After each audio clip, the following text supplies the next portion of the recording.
You even have one additional layer, you've got gloves. I tried taking them off and I realized, yeah, it's probably better to have one. It's pretty cold.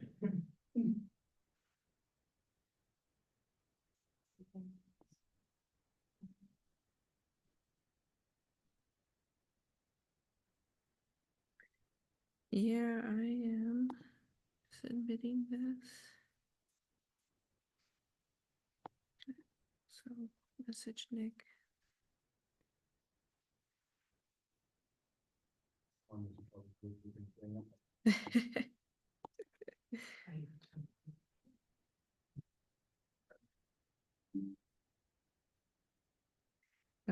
No, I just want to make sure remembered.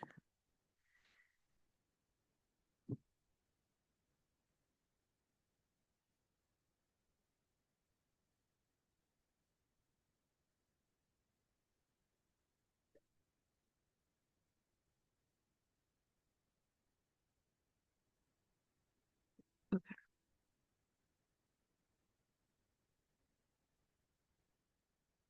Recording in progress.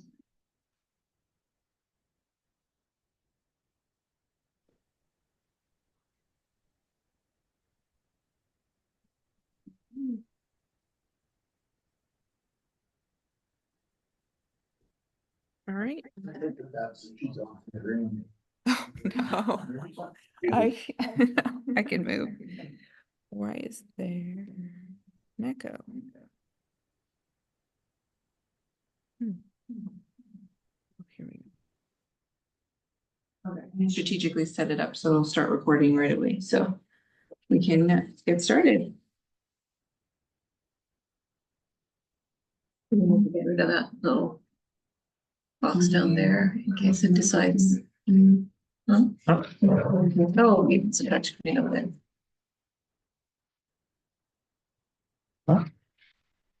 It doesn't show up for, Okay.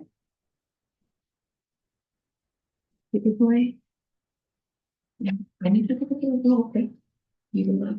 Okay, let's start the meeting for the Environmental Commission for the 8th of January, 2025. Okay, we'll establish quorum. So, Vice Chair Van Rice. Here. Chair Humayun. Here. Commissioner Whedon. Here. Commissioner Heck. Here. Commissioner Liu. Here. Commissioner Nee. Yeah. All right, we have a quorum. All right, first item on the agenda, public comments. I don't see any public, so moving on. Meeting minutes. Oh, I had a public comment. Yep. So we can give them a minute. Happy New Year. Did you have a public comment to make for items not on the agenda? Here? I'm sorry. Did you have a comment to make for items not on the agenda? I guess I'll be later. Okay. All right, move on to meeting minutes. I move to approve the meeting minutes for the meeting of November 13th, 2024. Second. Any opposed? All in favor? Yeah.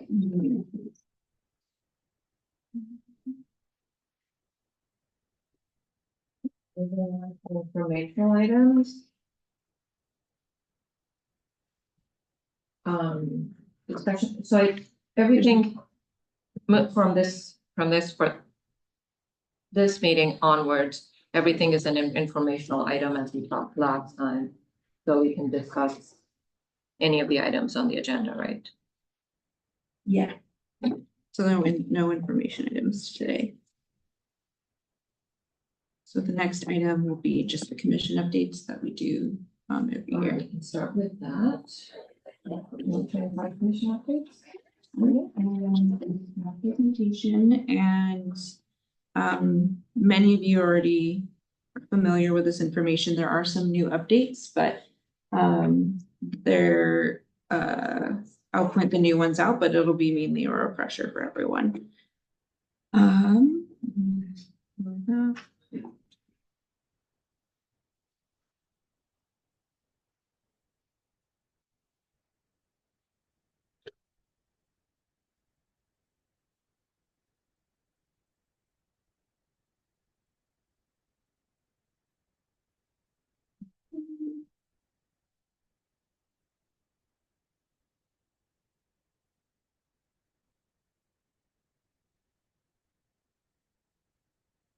Well,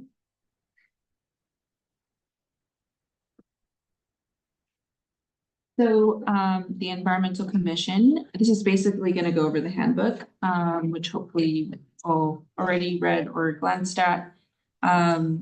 There's 7 members. Currently, we have 6, and we're recruiting for the 7th. Hopefully, we'll have someone in February.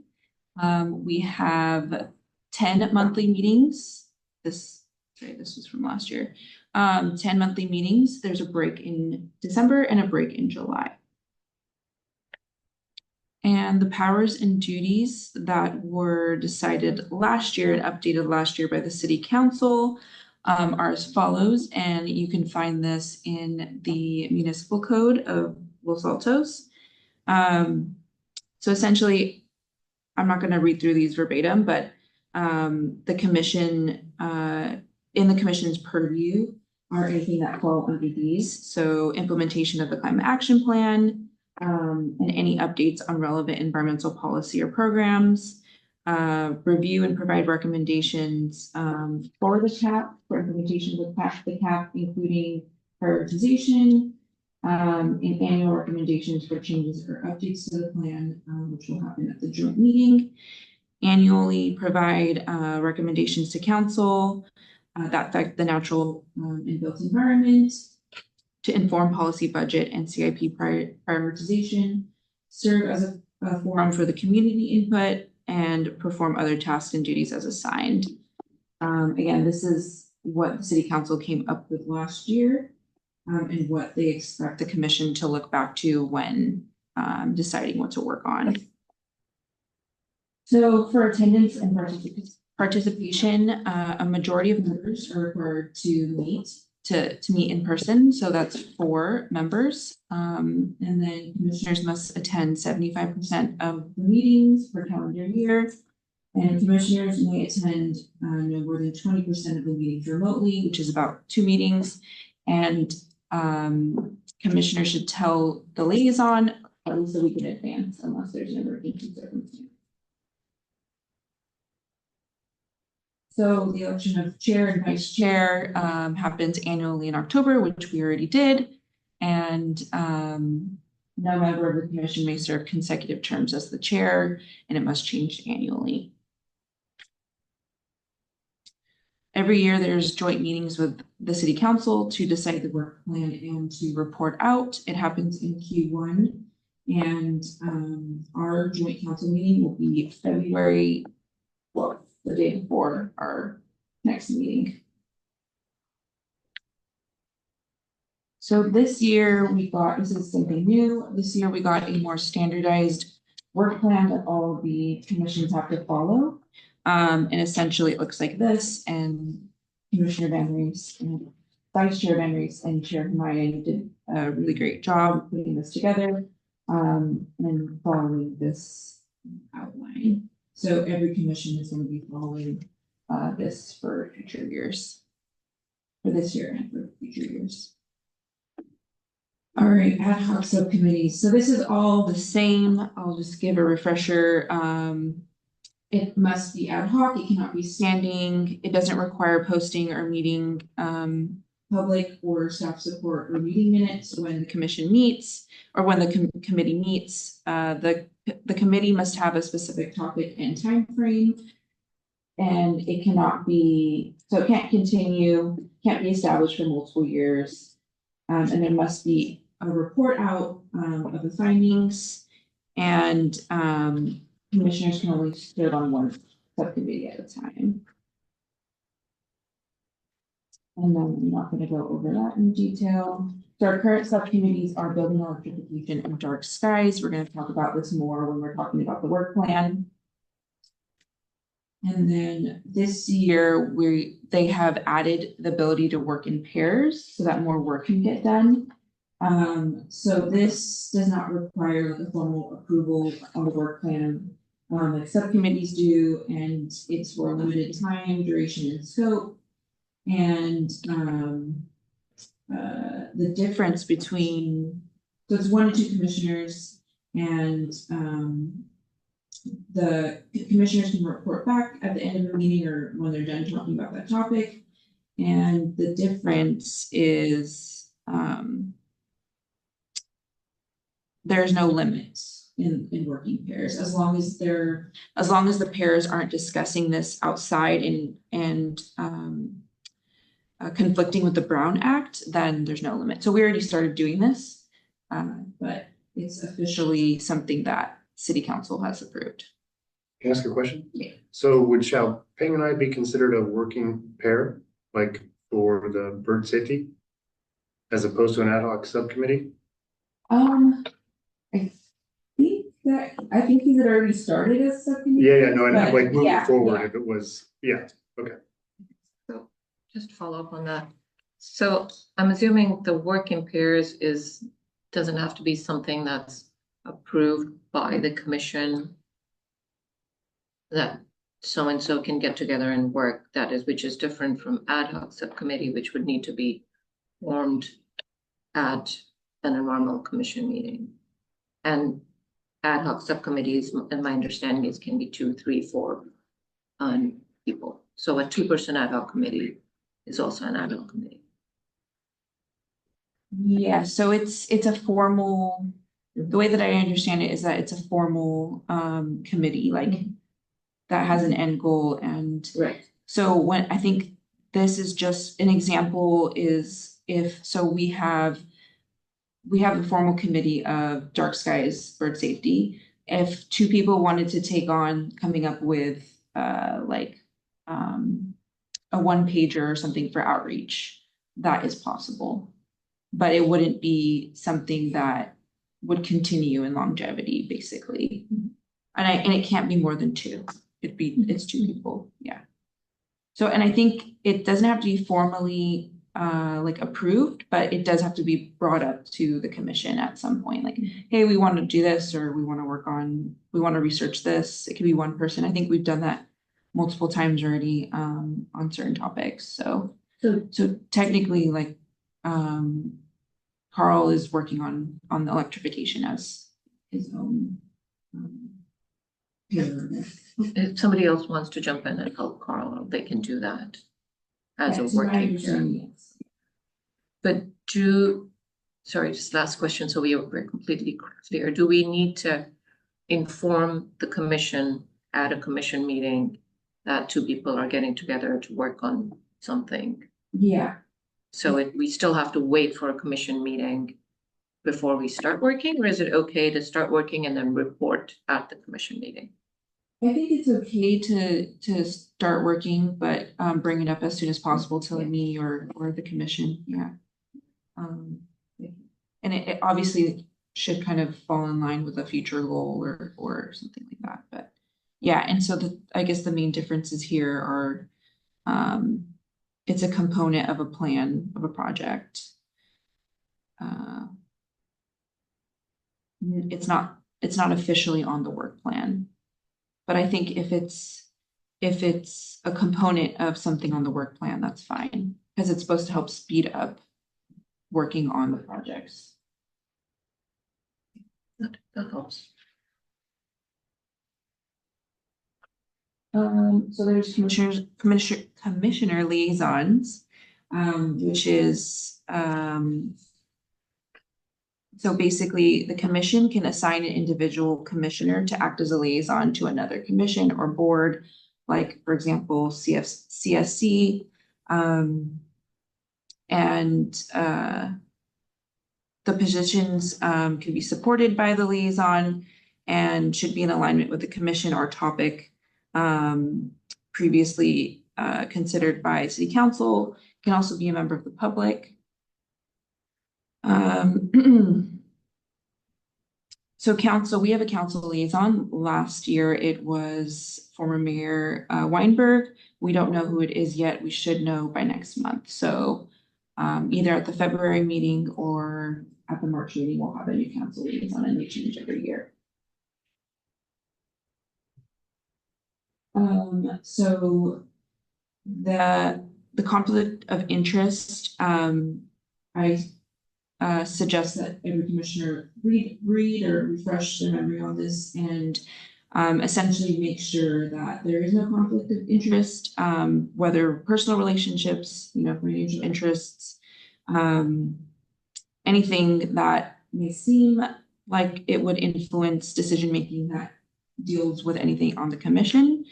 And if there is, they should notify me immediately, or if they think there is, you can contact me, we can talk about it, or you can contact the council liaison.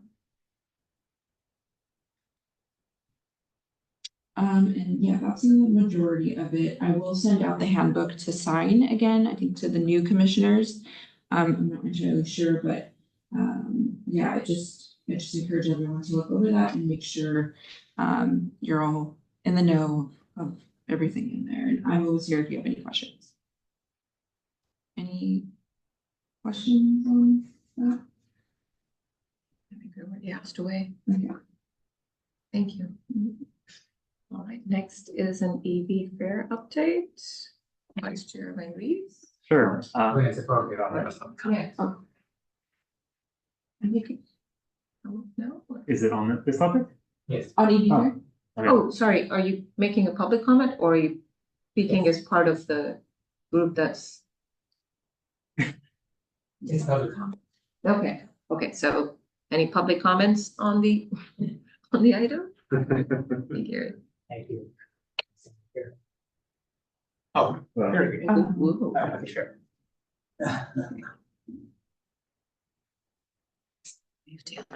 Good evening, I'm Gary Hidden, a Southwest resident.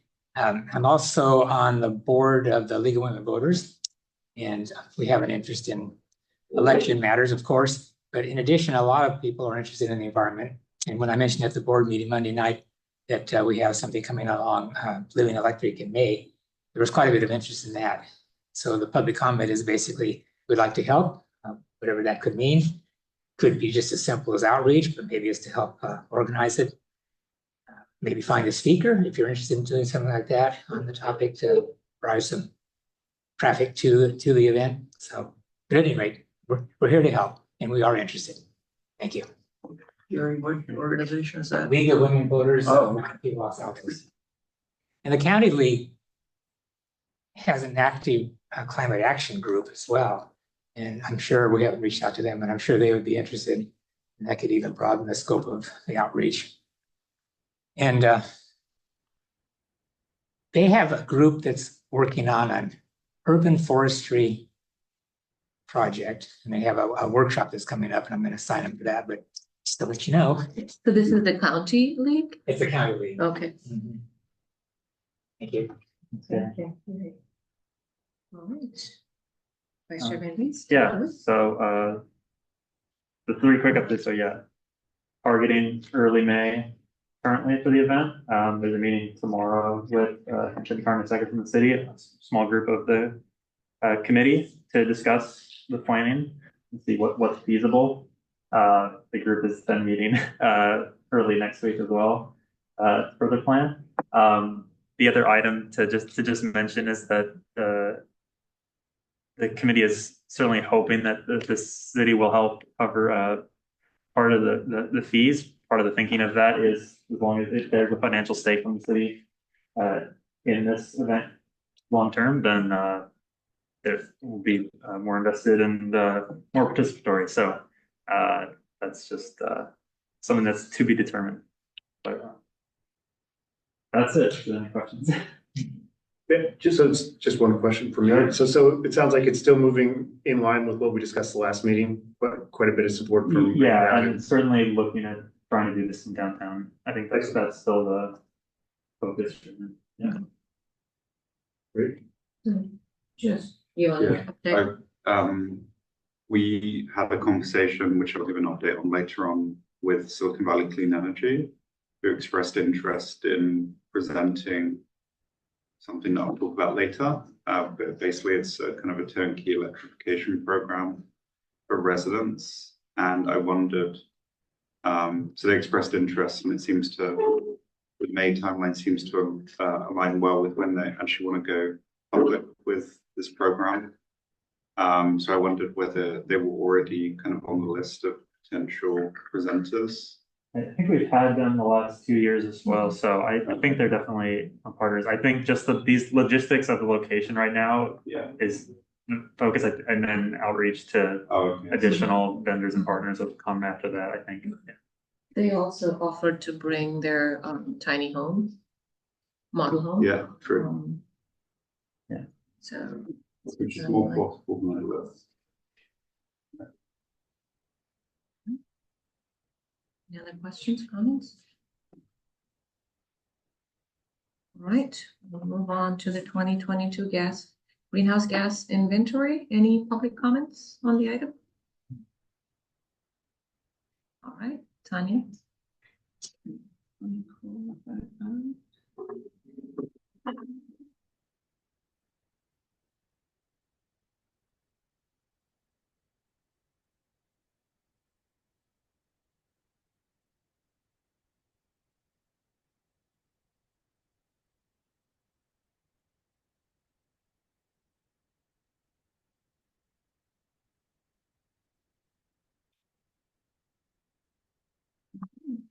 Hopefully everyone got a chance to review it, but if not, we'll go over everything today.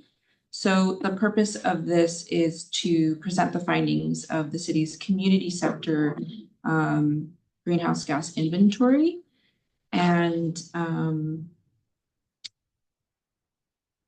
so just a little bit of background.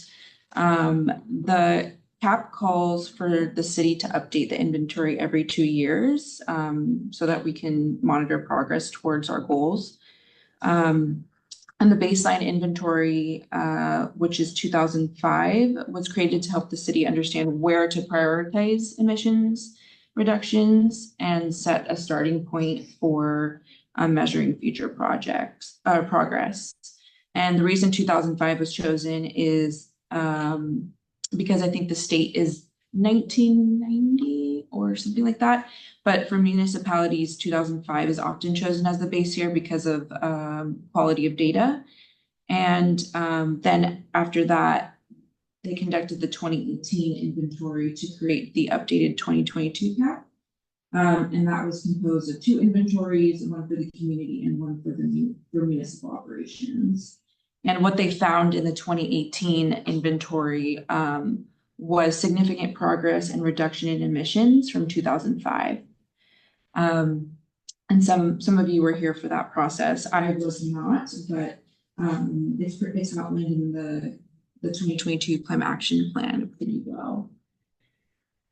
So COVID-19 happened, and staff and the Environmental Commission jointly decided that 2022 would be a better inventory year to track progress on emissions. So that's what we did, and that's what we're reporting out on. So we used ClearPath software from ICLEI, which is what was used previously, and we followed ICLEI's community protocol, and that's keeping in line with the 2013 CAP. And the following emissions, the following sectors were measured. So in transportation, it's on-road passenger travel and freight travel in Los Altos, excluding any trips that start and stop outside of Los Altos. There's off-road equipment, like construction equipment. In the energy sector, it's electricity used in residential and commercial buildings and natural gas used in residential and commercial buildings. So it's any solid waste produced by Los Altos residents and businesses in water treatment and water delivery into Los Altos. So we utilize several data sources, specifically from PG&E, from SVCE, from getting data from our waste hauler and EPA's eGrid, and also Palo Alto Public Works for the water and wastewater data. And that kind of mirrors previous methodologies. However, due to the limited documentation of how they got the data the last inventory, it was difficult to replicate it exactly. So some of the numbers might need further analysis to improve the accuracy of the emissions that is being shown. But overall, it doesn't impact our planning efforts and what we want to discuss today. So,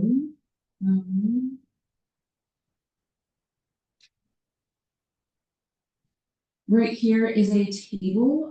This is similar to the table that we're familiar with in the CAP that specifically talks about emissions by sector.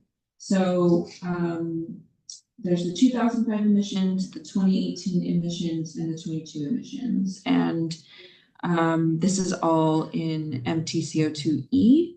So the Los Altos community emitted approximately over 123,000 metric tons of carbon dioxide equivalents. So that is still under the 2005 emissions number, but a little bit higher than 2018. And the carbon dioxide equivalent is a metric used to compare the global warming potential of different greenhouse gases by converting them to an equivalent amount of carbon dioxide. So it's just taking the activity data and trying to turn it into an emissions factor. We'll just let everyone kind of look over this real quickly. So question on the solid waste, is that total waste that is hauled, or is it the waste that goes to landfill? It's the total waste that is hauled, yeah.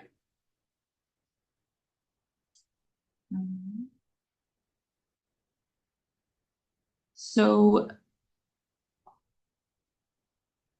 we can see that here it looks like there's an increase in transportation numbers, an increase in solid waste. We'll get back to water and wastewater, a slight increase in commercial energy use, and as well as residential energy emissions. That's a question on the residential energy emissions. So that number goes up. When I look at the in the report that you attached, the one on the actual kilowatt hours change, that goes down. So how do I? Yeah, I was just gonna touch on that. Okay. Just go to the next table. So that most likely has to do with methodology that I was talking about that was used. And I think it's really just based on the way that they input the data into ClearPath versus the way that we did it this year, because yes, it's, you know, the actual activity data has decreased, which is good. Again, it depends on where the electricity is, you know, coming from. What, you know, like, so for natural gas, it's actually increased. So it seems like we've gotten more efficient in using less electricity. But again, it's based on the emission factors and the way they calculate those emission factors. So we have to do a little more deep dive to see why that is. But essentially, I think we can take what we can take from this is that activity has reduced, which means that I think we've gotten more efficient appliances and getting better at using less energy. I'm not sure why gas has increased. I'm not sure if that's just more buildings that have been built. Yeah, has the population increased over the 4 years? I would think it so. has. Yeah, I think there's been a population increase slightly, but I think there's been an increase in like buildings, like residential buildings. So that could be the reason. We also see a decrease in activity data for commercial electricity, as well as in commercial natural gas. So that's all good news. It's more where I'm more concerned is in the transportation sector. So the reason for these increases based on the numbers is an increase in vehicles. vehicle miles traveled. So, the way that they do the calculation is based on how many miles are traveled, based on population. So we're just seeing an increase in total miles, as you can see here, by at least 30 million miles. So is this, quick question, is this only gas powered cars or just include EVs? It includes EVs. Okay, Yes, so all- total all number, our- so yeah. so then how do we figure out the increase in emission? Do we have a sense of what, So what percentage of EVs there are? So when you put in electric cars into the inventory, it doesn't have an emission factor. So Right. this is all based on gas. Yes. Yeah. Right, so I'm just wondering if the total number of gas cars have increased also? Yeah, so how's So that number, that would be where good does to- the 197 actually source from, the 197? That comes Really? from SVCD. They give us that number. So it's So they know how for, many miles, or they estimate how many miles? Yeah. they give it, it's for commercial and it's for both commercial and residential. I think they use state sources and they have stepped forward to do the transportation aspect for the 13 communities within Silicon Valley Clean Energy. So they're using a similar database so that one city is not using one set of data and another city using another set of data. I think Silicon Valley Clean Energy uses data source from Caltrans and so on and so forth. And they've stepped forward so that they do it uniformly throughout. But were they doing that in 2018, or is that like a different source? They were doing it in 2018, but frankly, I'm surprised at the large number and I would. It doesn't make sense to me, honestly, but Well- that doesn't mean it's not right, but I'm surprised. If I step back and look at, 30,000 foot elevation, 2018 was, let's say it's a normal commute year. There was probably more people for commuting to work and so on. 2020, things dropped to near zero there for a while because of the Yeah. pandemic. In 2022, people come back, but they're not using public transportation as much. So I could say, I want to avoid us having discussion at this Yeah, point. yeah. So, Good point. we no can come. discussion, I'm sorry. Let's let Tanya finish. Yeah, so we should questions and then public Okay. comment and then discussion, sorry. But yeah, I think I don't have the data from 2018, so but they are able to pull out information just for Los Altos. So they're doing a calculation. I'm not an expert on all that. I just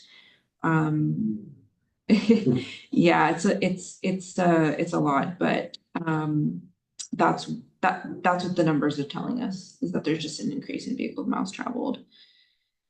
So that's kind of the biggest increase that we see. And for solid waste, in 2018 there was no extra recycling stream for organics, and so now that's separate. So I think the increase is including organics recycling as a separate data point, but also Mission Trails reported that in 2022, for example, there was an increase in material generated up to 5% in 2021.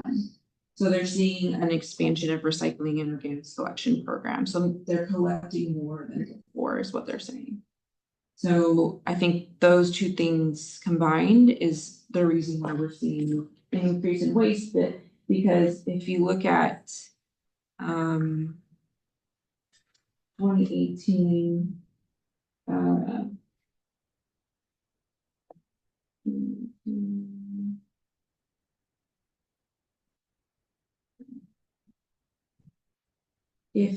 I didn't break that down in there, but the actual garbage waste was actually under 9,273. So a majority of that number is organics.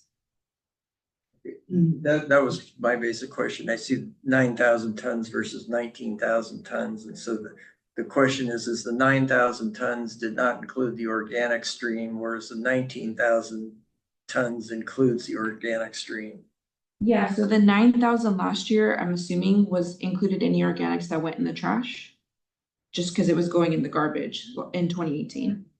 So that's where it's a little strange because it seems like it's increased significantly. But in this, Yeah, sorry. Right. I have more questions, but I'm thinking maybe we can yeah, ask. so we can ask questions on after, but essentially let's go to so yeah, so those are basically the numbers, but for commercial and commercial natural gas and commercial electricity, we're seeing better numbers, which is good. And like I said, I think this discrepancy in the percentage of emissions is likely due to the calculation methodology. And I don't think it's significant enough to kind of derail, and it's just kind of telling us that we need to continue what we've been doing. And kind of look into it a little more. For water and wastewater, we are still trying to get data from Palo Alto. They might have majorly improved their efficiency in their treatment process. So that is why we might be seeing a huge difference in the number there. And so we're still waiting on that, but that is not something I think that directly affects what's in the purview of the commission. And it's something that we need to just look into and figure out why there's such a percentage change. The water and wastewater is Palo Alto, the regional plant. Water is Cal Water Service. So did we gather data from both? We're trying to gather data from both, but it's for the reason it's also PG&E, which I saw in last year that they used because it's energy, like it's water energy. So we're still trying to figure out where to go to because Valley Water said they didn't have the information for us, and it's likely something that's happening at the treatment plant. So I think it is through Palo Alto wastewater treatment plant. So the numbers we have are just showing that it's either an efficiency thing or they're processing something offsite. We're not sure. Does that make sense? I'm still around my head around that. Yeah. Because it's part of discussion, so. Yeah. Okay. Yeah, but it's just using the same numbers that we got last year. This is the number that we're getting. That's kind of what we've seen with this so far. But I think overall, we're still under the 2005 numbers, which is good. And I think there's just more information that we need to get and that we need to just continue moving forward with everything that we've been doing. And specifically, I think in the residential electricity and natural gas sectors. And I think we need to figure out where we want to go with this and next steps as a commission. Okay, questions? I guess, do we have more clarifying questions? I have one on the on-road transportation. So you mentioned that electric vehicles are assumed at zero emissions for miles traveled. So That's how it outputs it in the software, yeah. okay. So this is In reflecting residential the electric, mile. if I were charging my electric vehicle at home, that would appear, I assume, in residential electricity, right? As an emission. Right. So that's kind of the rationale for it. But what about if I'm charging my vehicle at my workplace? Which category would that fall into? Would that be commercial electricity? It's But gonna depending be, on where your workplace is. Yeah, I'm talking about Los Altos. Yeah, I think so. That will be under commercial. But we also, these are all. this is based on used. vehicle miles traveled, so they do a calculation based on that. I don't think they're using like charging. Yeah, Some I people get that. also I'm need just, I'm wondering, solar I think that panel so that One- their usage will be offset by. what I'm trying to get at is it counted somewhere? Like, is usage of an electric vehicle, where is the actual, because that doesn't, if you charge a vehicle using the grid and the grid's burning gas, then that counts as should count as an emission in theory. So I'm wondering if I charge it at home, that's clearly going to be reflected in residential electricity. But if I charge it in my workplace, that's potentially an emission from the calculation. Right? I don't know if we're in discussion or not. Just understanding, sorry, that's the clarification. The way that I understand it is that SVC is taking vehicle miles traveled, not charging data, and they're doing a Yeah. calculation with the vehicle mile traveled data, Right. and they're using like state and they're using state emission factors to calculate that against vehicle miles traveled. So they're not looking at where something's charged. It's vehicle miles traveled within the boundary of Los Altos. I'm assuming that the charging goes into electricity, whether if it's charged at my home, it goes into my electricity bill. If it's charged at my work, which is if it's charged over here, So that would it goes into commercial electricity. So it is being logged. The electricity used in charging is being logged. Another question is, well, maybe we go. Let's move on and then. I say state emission factor. Is there another way could you clarify that, or do you give info about? 'Cause I'm curious if, is it they're getting info from gas stations about, how much is that one of those data points that's helping them make that, or do we have any info on how they're determining I'm not sure. that? Okay. And then do hybrids get counted into this then? Or how are they treated differently? Do we know? I think they're included in there with the vehicle miles traveled. So they're using gas metrics as well. So I'm not like an expert on how they do all these calculations, so I can't really like fully speak to this, but like they ask like the calculation method, and then so it's based on BMT and MPG, and then you'll put like fuel type as gasoline, and then there's like a separate record that would show like on-road electric, and then the fuel type will be electric. So then it's not counted. It's counted in like the electricity numbers. So I don't think, and then there's also data on like the type of vehicle. So if it's a motorcycle or a passenger vehicle or heavy truck, and it's like a percentage that's put in. Okay. So I'm not exactly sure how the emissions factor is being calculated, but they're using the 2022 the US national defaults. So if you want to look at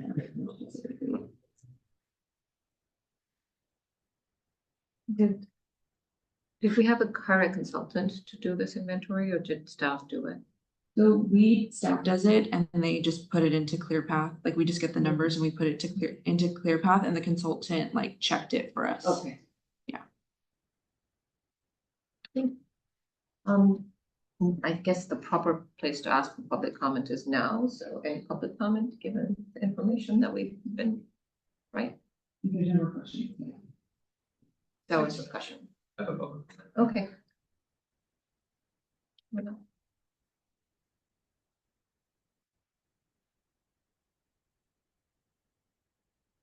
Hi, everyone. My name is Dashiell Leeds. I'm the conservation coordinator for the Sierra Club Loma Prieta chapter.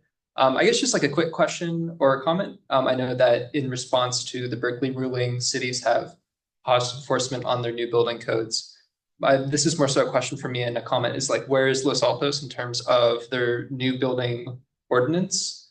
And I think that would be like a great place to begin in terms of like moving forward if the city hasn't done anything already on this. And apologies if you have already. Just a question for me. Could you state the organization you're from again? Sierra Club Loma Prieta chapter. I know that there are like zero NOx ordinances be considered. Ultra low NOx is like a really good way of going forward with this.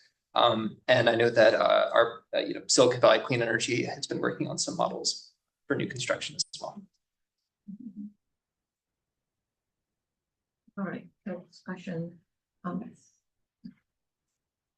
Whoever wants to jump in first. I guess, I don't know, do we know where this sits compared to what our goals were from the cap by this point? I assume we're way above. Not in the right direction. Yeah, okay. Yeah, we have, I think, charts where we. Yeah, I didn't have it in front of me. I didn't have that. Okay, so, and then, yeah, I guess my overall comment is I don't know if I trust some of these numbers, not because of what city staff has done, but it sounds like some of the source data from SVCE or whatever is different than before. I don't know. So I think it's hard to use these to compare anything. I'd be a little wary of showing this to the council without really understanding some of these numbers, because it could steer us in the wrong direction or raise red flags, and maybe that's a good thing, but I don't know. Just based on this discussion, I'm not comfortable with these numbers. I mean, building on that comment, I think if there were methodology changes, like substantive ones, you would need to almost calculate back what that would have been in 2018. Okay. Apply the same methodology as is applied to the latest numbers, just to see how it's changed. I would posit in addition, it's kind of hard to make sense of these without understanding the population change in Los Altos over such a high time. Like 4 years is long enough for the population to change quite a bit. I thought about that the first time I actually looked at the cap, there was nothing in terms of per capita emissions, which I think would, just basic data hygiene and focusing on, normalizing the data would definitely help have a more productive discussion around this. And I share your concern about, it sends the wrong message. It sends like we're going in the wrong direction and we're not making much progress. That's what I felt when I read it. Just, I guess, a comment on the impact of the cap. Cap was adopted in 2022, so the 2022 data would reflect the 2015 climate action plan. No, is that 2005, 2005, I think. Is that I think, when we had the previous was version? that We had, the base year? yeah. Whenever we, 2005. It's 2005. yeah, The base year. we had a previous. The base year was climate action plan. 2005. I think the first cap was 2013. Yeah, something like that, so. 2013. 2013, and then it was updated in 2022. I sort of agree with some of the comments that if we're not sure of the data, it sends, I have some concerns about some of the net numbers on vehicles miles traveled, how it got there, and like looking at the solid waste, even though that's a smaller portion, the 9,000 tons in 2018 and the 19,000 tons in 2022. Now, this may be that the 9,000 didn't include the recycling, and so if you added recycling into that 9,000 from in 2015, maybe it comes up to some number. But there's some discrepancies in the numbers that I think a lot of people would say, without more data. One thing that I would suggest is now staff and city has a little bit of experience on how to do the analysis. And I'd be more interested if we did an analysis for 2024, sometime in 2025 or later, and then compare the 22 and 24 results, then I'd have a better feeling of security on the data. So there's two ways, is that in the next inventory, we do it the same way that we did it this year. Right. But I will tell you that the solid waste and the transportation are done the same. The numbers are the same. So I'm not sure, maybe if I had the data in front of me that I could see what the data would say, but I can only tell if we have the data. So I can try to get that data and see if they're calculating the data, if they're getting the numbers the same way. It's just mostly residential and commercial energy that were different. And then there's also going back to 2018 and trying to do that again. But I think that the consultant advised against doing that. So I think it would be better going forward, documenting exactly how we're doing everything, and then next time doing it the exact same way, assuming that all the data that we're getting the people from is going to stay the same. So. Is it, I guess the follow on the question is this a big heavy lift, or now that you've been through it, is it without too much effort, be able to do some data for 2024 when it becomes available, or do the analysis for 2024 data when it becomes available? It is a pretty big lift. We have the intern do a lot of the, reaching out and emailing all the data sources, and then but I think now that I've had some experience with it, it would be easier.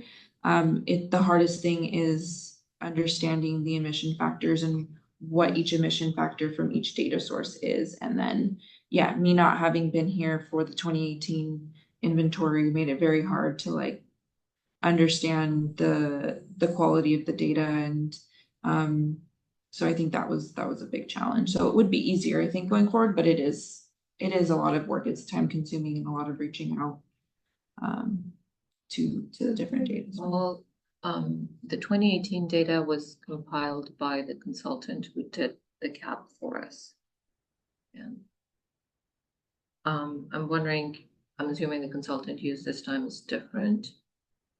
The consultant you used to check the numbers, is it the same consultant? I'm wondering if we could go back to them and ask them for more guidance on more explanation on how they did the numbers in 2018. I think it was fairly comprehensive. Mm-hmm. Didn't we have a consultant for, so ICLEI manages ClearPath, and they're the consultant that helps us with the software. Was there an additional consultant that the consultant put in the information? Because then we wouldn't be able to, because ClearPath, the people at ClearPath and ICLEI, they did look it all over for me, and we did go over some of these discrepancies. And they're the ones who said it's the methodology, it could be the methodology. So they don't have the historical information either. So if I remember right, this was done in 2021 or something like that, before we developed the CAP by the same consultants who did the CAP, and they brought in the ICLEI tools and the ClearPath tools, and I think maybe they taught staff or trained staff on it. I don't know who did it, but it was a fairly comprehensive exercise, and I'm assuming they're still around EcoShift. It may be worth a phone call or an email to ask them if they could either give more details on how that data was collected, or maybe I'll look over the 2022 data and see if the methodologies were similar. Mm-hmm. That may be one thing. I can see if I can get in touch with them if they're willing to. Can the solid waste maybe adjust by number of person? Because, right, I think if you made that adjustment, I don't think our population have grown. That much, because that's doubling. I think that's a very obvious thing. So in 2018, there was 30,500 people, and in 2022, it's 31,625. So it's less. We have less people. More. 35. 30 30.5 and 31.6. Okay. So Small. it doesn't small explain, increase. yeah, even by adjusting, it won't explain that. Yeah, and So MTWS is reporting a 5% increase from 2021 to 22 in their collection. I think that's a pretty big number from just 1 year. Mhm. And we don't know what they increased in the other years. 21, 22 is, I think, COVID may have impacted things as well. It'd be more interesting Yeah. to look at 22, 23 and 23, 24. Still an interesting increase though, because I have a lot of things delivered still. To have that increase in 2022 feels like there are people starting to move away from that. So I don't know. Yeah. Still alarming to me. Yeah, so just to understand the solid waste, to dig a little bit deeper, you had said that in 2018, they were not accounting for the green waste? In 2018, there wasn't a separate stream yet for organics. Sure there was. Yeah, They we had green we bins had that they three were collecting bins for. Since at least for- 2012. No, it's even before Yeah. that. I It's, think since I've lived here. Yeah. yeah, it's been about 12 years. But So, because they SB went through a 10-year contract with Mission Waste Trail, and that was just renewed about 2 years ago. So we've had the triple stream, the three bins for at least 12 years. Yeah, so SB 1383, which is organics recycling, has just became like, I think in 2018, was it? Or so like maybe they were collecting just like the yard waste, but also all the businesses got their organics bin. So I think that makes sense. Like if all the businesses are now collecting their organic waste and putting it in the organics bin. Because I know that they just did the rollout. I think it was the year before I started where MTWS was giving out all the organics bins and make sure that every customer had one. The business. To businesses and residents, yeah. So businesses and apartment buildings. Yeah, Some of the commercial. apartments didn't have space for the bins, and so they had to make accommodations for that over the years. But would the trash or would the yard waste then have just gone into the trash bins and would still be collected? I'm assuming I would assume that it's the same waste. It would have to go somewhere. That's what I was saying earlier, yeah, I would think that the organics waste would just still go into the garbage anyway. Yeah, so it should have been logged on the. Yeah.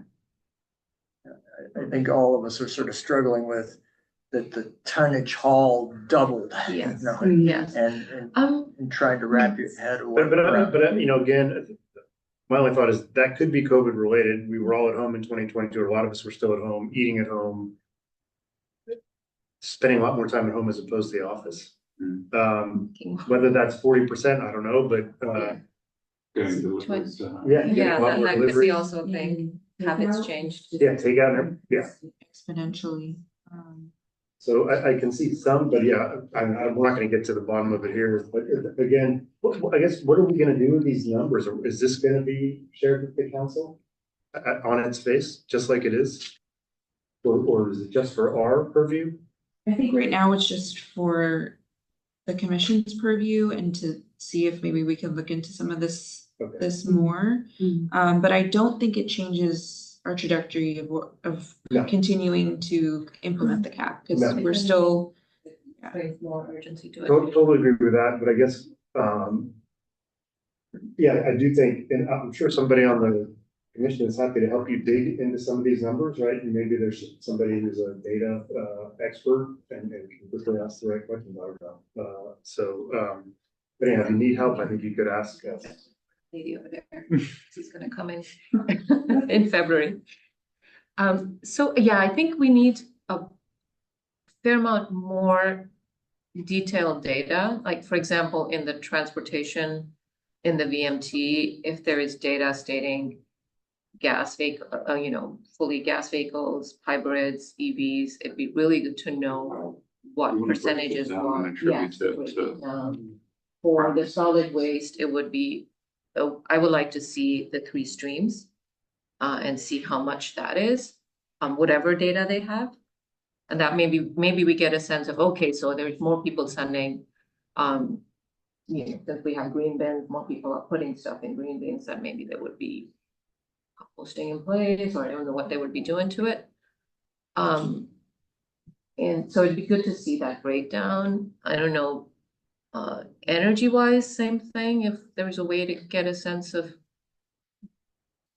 Well, I don't know what. So this is the breakdown. Energy is This already is- broken down into electricity and natural gas.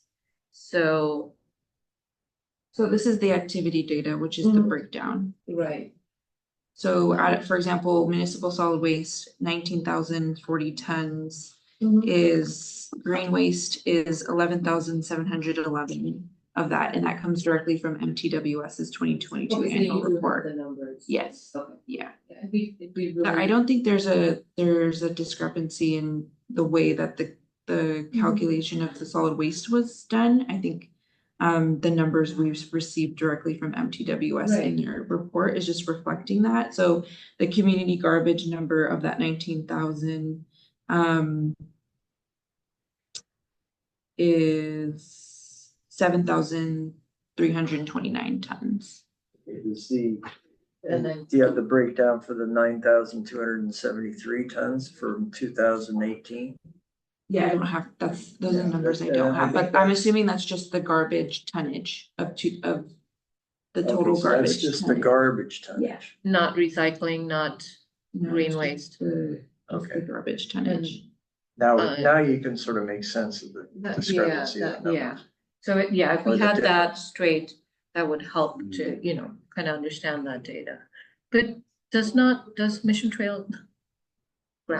Do they not have that data for 2018? They would have charged us. Get it from them, yeah, yeah. To. I think it would be helpful to To have that, to communicate. get a sense of the trends. That's the electricity, natural gas use mappable, is that data, or is it just? Into like the source of consumption, Yeah, are we able Or to see a utilities. certain neighborhood is potentially using more, it's just to have be a little more targeted with our effort. Just building on that, I think it would be interesting to also know if the actual emissions from generation have changed since 2018. So that was my other question, don't we mark that as 0 because SVCE is electricity is 100%. 100% renewable green? It's, So they do that, they give us their emissions factor, and then we put it into here.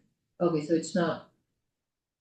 It's So not. they do zero, have it an is emissions something. factor. It Okay. depends on, all their energy sources do have an emissions factor. They're not all Yeah, they're 100% not zero. all right, because they have, well, like nuclear Yeah. would be 0, but they still have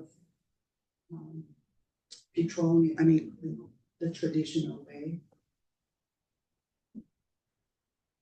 So their SVC provides a report out on all their energy sources, and they do have some of the sources do have emissions. Okay. But so, like I worked with SVC and they helped me put this number into the clear path. So I did do all of that. It's just, I don't know if how they did the emissions factors in 2018, and it looks like they did something different in the system that we're doing now. And Yeah. there's gonna be more time needed to dedicated to this, but I think, again, this doesn't derail that we're still trying to Yeah, no. implement all of the actions and continue with, trying Yeah, so to. a call into EcoShift would be helpful. I'm sure they would. Tanya, was I incorrect then? The transportation numbers, you got them differently. They didn't come from Silicon Valley Clean No, they Energy? came from Silicon Valley Clean Energy. That's Yeah. what- Because I thought they took state data and normalized it for the vehicle miles traveled. They gave us the vehicle miles traveled number. Right. Yes. Both times. 2018, I think in 2019. 2018, yes, Yeah. they gave it to us as well. Mhm. But there's, I think if we want to go further than this, we Yeah. would have to, I think, maybe hire an expert in GHG emissions. But I think the main thing is that you can see the questions and discussions here. If it went to a broader audience, I'm sure there'd be this and more. And so the takeaway is it's not quite ready for prime time and what's the logical next step? yeah. I agree. And I guess we tossed out a couple of ideas, but, you know, I don't know. I don't think around here we can determine the appropriate next step. You know, we tossed out a couple of ideas that you could think about and then if you want to come back and, you know, one of us may want to say, okay, we can help on that next step. Yeah, I I think, can also volunteer in case you need someone to help you go through the data. I do have some experience here. So if there's any combing through the data, like we actually have some raw data that builds up to this. Sounds like maybe not because it's a software, but I can offer to help look at that. and Charles, who was the intern that helped in that, he was a data, that was his major, so he also, I think, and I looked at everything and the consultant looked at everything as well, so I think it's mainly just a difference in the 2018 and we're unable to identify how they did that, and it's either we, as the consultant said, it's either that we redo it or we just have to do it again next year. I can do more digging with EcoShift to see if I can get that data, but it is really difficult, I think, as you know, with data to try to understand what they did last year and the numbers, but we can do a little more digging. I can do a little more digging.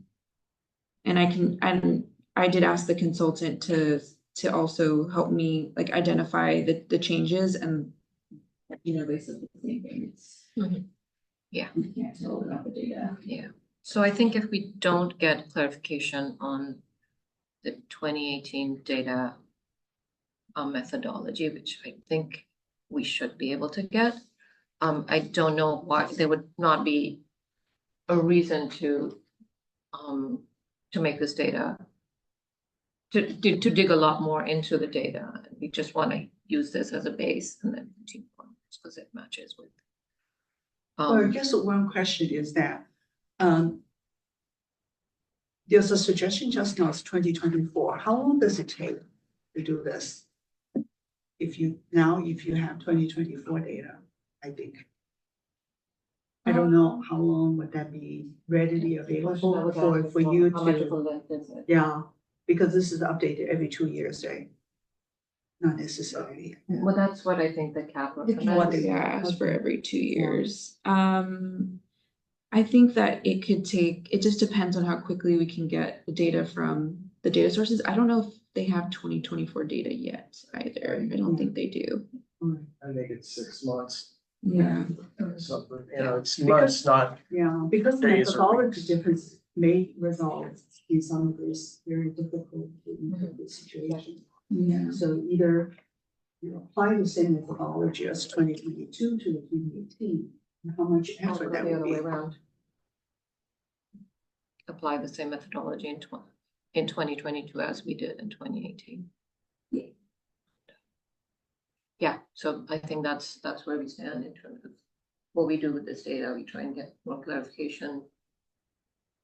And if we're not satisfied, then we just keep the 2022 data as a baseline for when we started our cap and then we measure.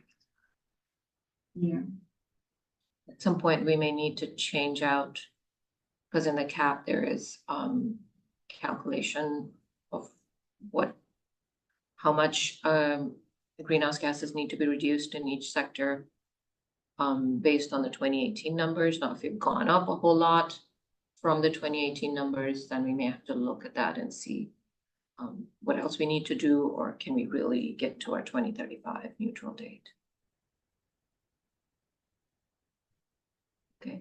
Okay, so next steps is just to go back and kind of see where we can figure out if we can get better quality data or what the real issue is, and then we can go from there. Okay. you so much for putting that together. Yeah, thank you, Tony. All right, now the fun part. The work plan, discussion. So based on everybody's input and after discussing a fair bunch more in Carlin and I, we've rehashed it a little bit. There's still what looks like a lot.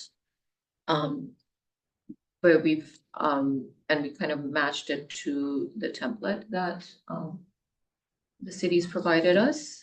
And we've broken it down a little bit differently than we had in the previous rep. The other thing that Carl did very nicely is to kind of draw a Gantt chart of the big picture activities. So we kind of have a sense of how much we can do. Should we, Tanya, if you could flash the Gantt chart real quick, we'll come back to it. I know that everybody had a chance to look at it. Can I see that? Yeah. With the Gantt chart, or I guess the whole thing is just, this is meant to be comprehensive, but certainly we need to discuss whether Right. this is feasible Yeah. as a group.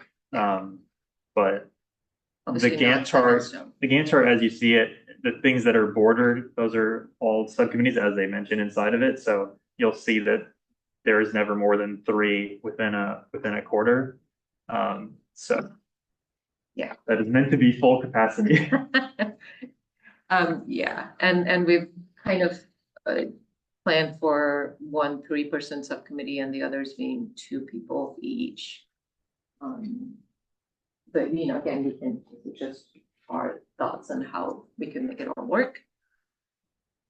What was that, the transportation? The 3-person subcommittee? I think it's in here somewhere or I don't know if it's listed in this table. I don't think we specified it. But at any point, if we have 3 subcommittees, we would have to have 2 of them being 2, at least 2 of them being 2. So it's kind of laid out so that, we finish off work with 1 subcommittee, and before starting off another one. And some of the things will be liaisons or commissioners doing research until a point where they feel like they were ready to move on with an ordinance or major work. So yeah, we can go back to the detailed plan. The Gantt chart makes it seem simpler. So you look at this first before we look at all the words. This is more fun to look at.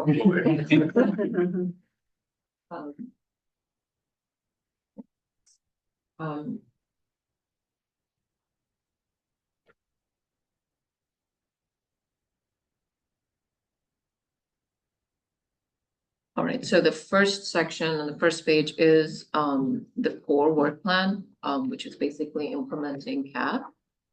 And we broke it up into the main areas that we're going to be working on. It doesn't cover everything that's in the CAP.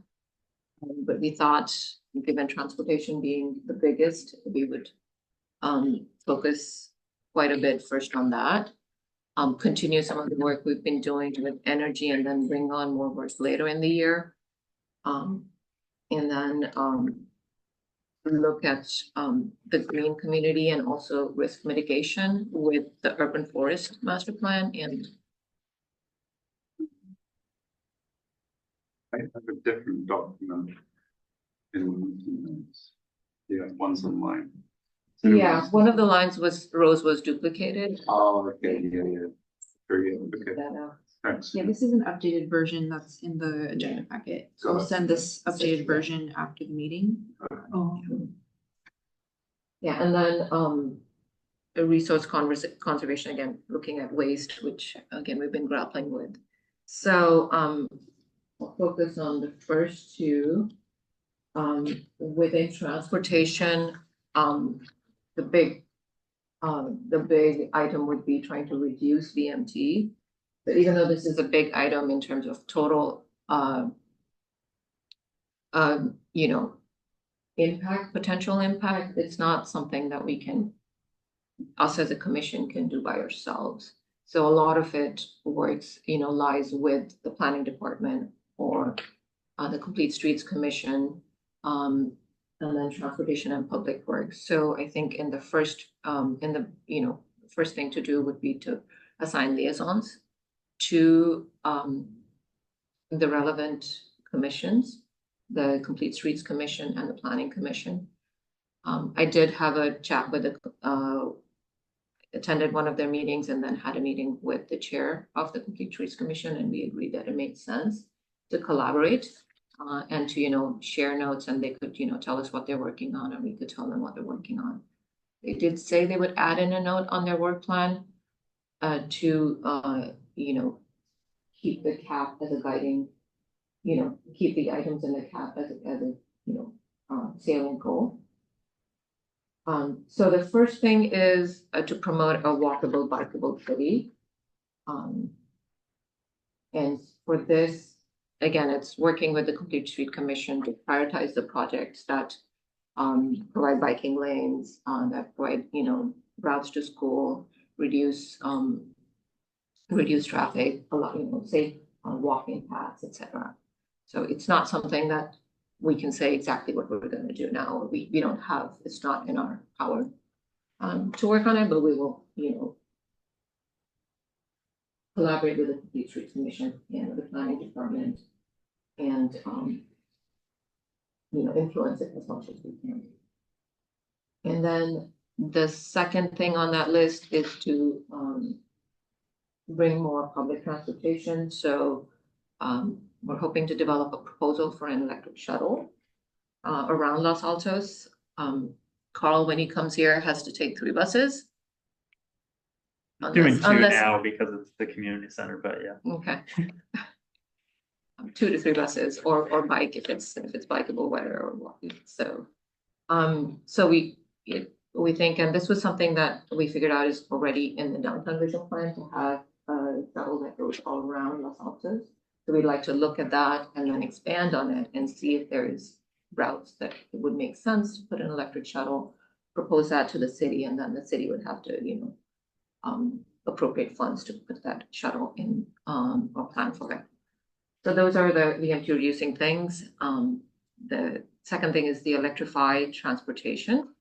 And this is more I guess, build on the work that has been done with the REACH codes. And the REACH codes, even though we pulled back the building energy part, the EV part is still in force, right?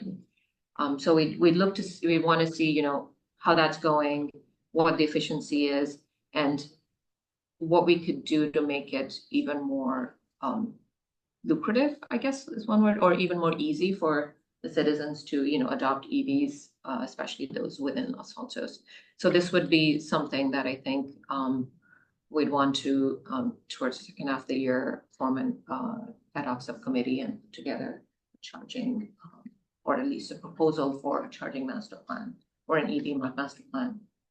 The other thing to add in there is an EV incentivization program. We don't know where the federal state incentives are going to go, but maybe we could look at what the city could do in collaboration with local dealers or whatever other groups there might be, and see if we can help, nudge that forward. So that's transportation. And then for energy, we'd want to continue the work of the electrification subcommittee. It doesn't have to be the same composition. We could reform it to add to the proposals we had last year and add in an incentive program. And of course, continue to work with, when we do have the consultant on board, to continue to work with them on outreach, etc. And then also with this is the council did seem to be open to giving incentives. So that's one thing we want to, bring out and see if we can bring that into, on top of everything else that we may have going, to again nudge that forward a little bit more.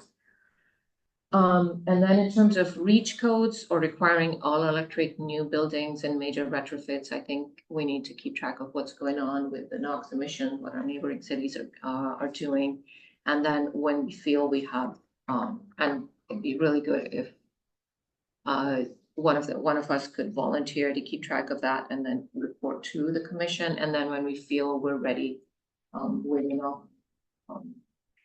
enough precedent for other cities putting it in place, and we have visibility on the state and state, et cetera, other targets that will help us move along, then we can come together and form an ad hoc subcommittee to get an ordinance or set of REACH codes, whatever is appropriate for that. And maybe I'll talk to the next two. Right, and then for green community climate risks, we talked about urban forest plan with for that, and we're including ecosystem restoration into that as the partially where we covered it last time, but just to give it that holistic view and not limit it to just looking at the trees, trying to really increase habitat connectivity and green space there. And that one likely would take the whole year, at least as we have it devised here. For resource conservation, this is something that was in the cap, and originally we were discussing it as potentially just a recommendation that we can give the council, say, implement something for this. When I dug into it a little bit more, it seemed like the deconstruction, you can't just do it for all homes. It sort of depends on how they were built. So I think this is something that requires a little bit more research. So that's why it's been included in here as something to actually look into more robustly.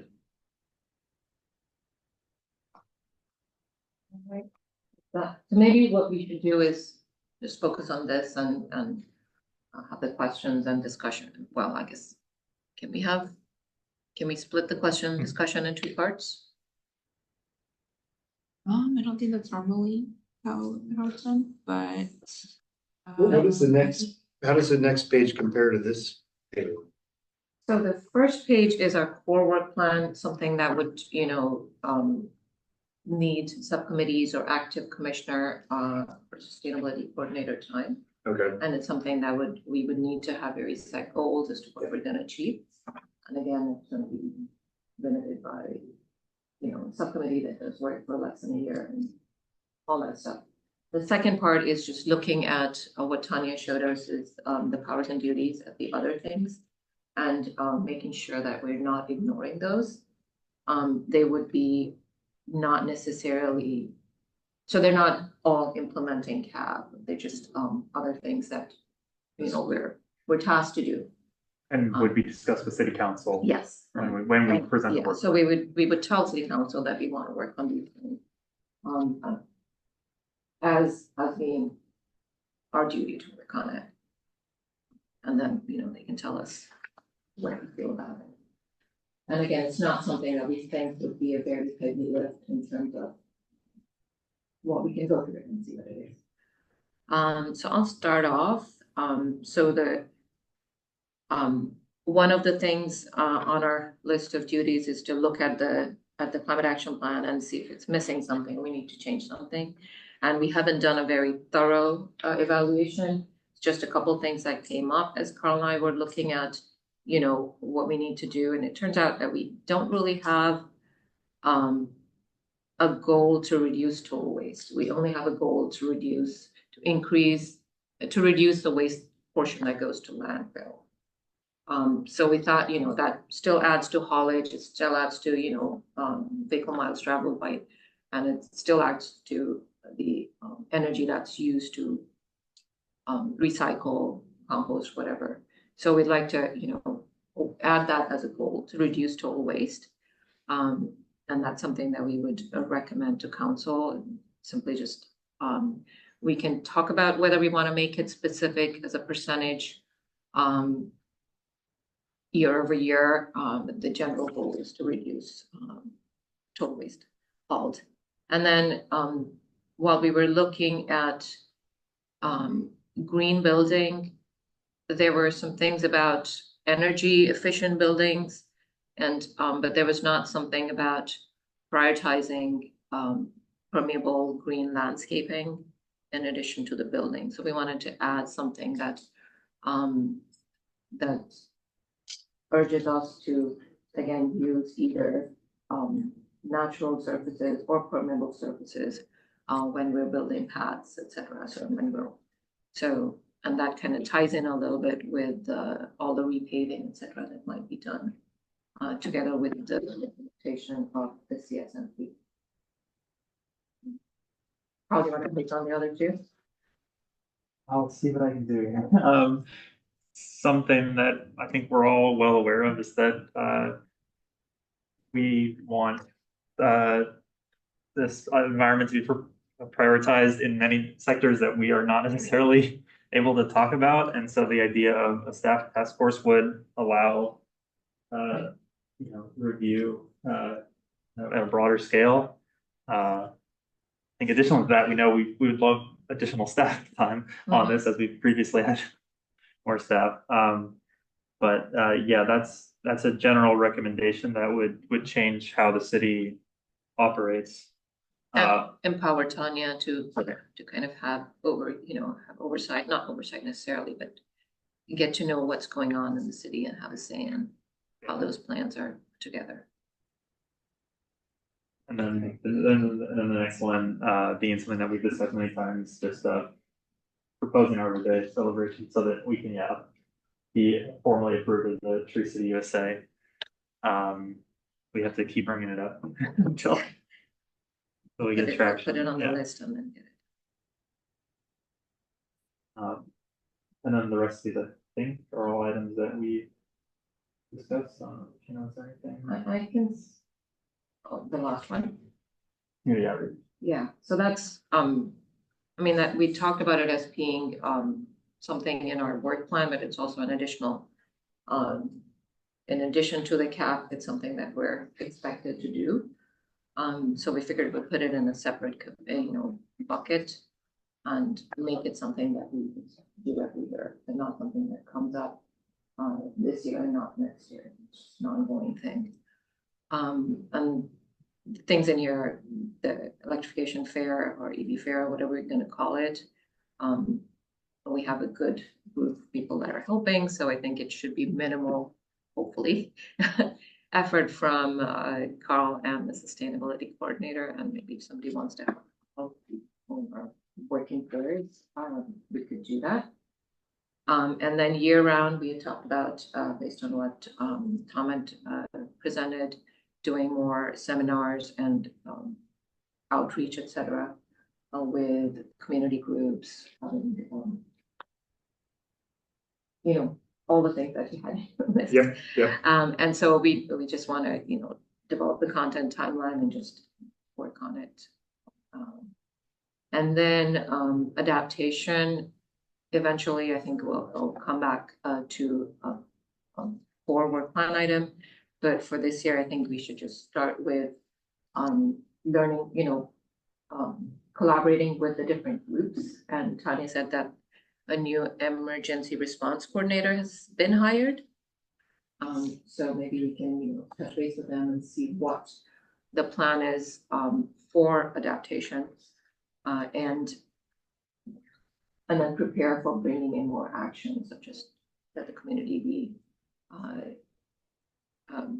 become more aware of adaptation efforts that are needed related to climate. So that's kind of where we're at, and we could, if we want, we can look at the Gantt chart. We could look at the Gantt chart one more time now that we know what we've put in there.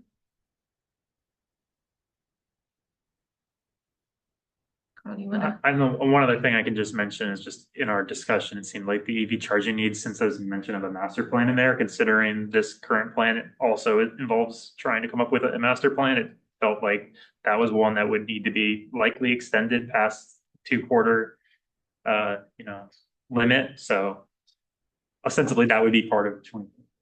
And yeah, there may be other things like a reach code on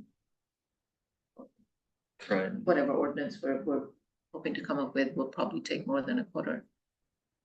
So yeah, I think we're thinking we continue the electrification subcommittee or reform it and through this quarter.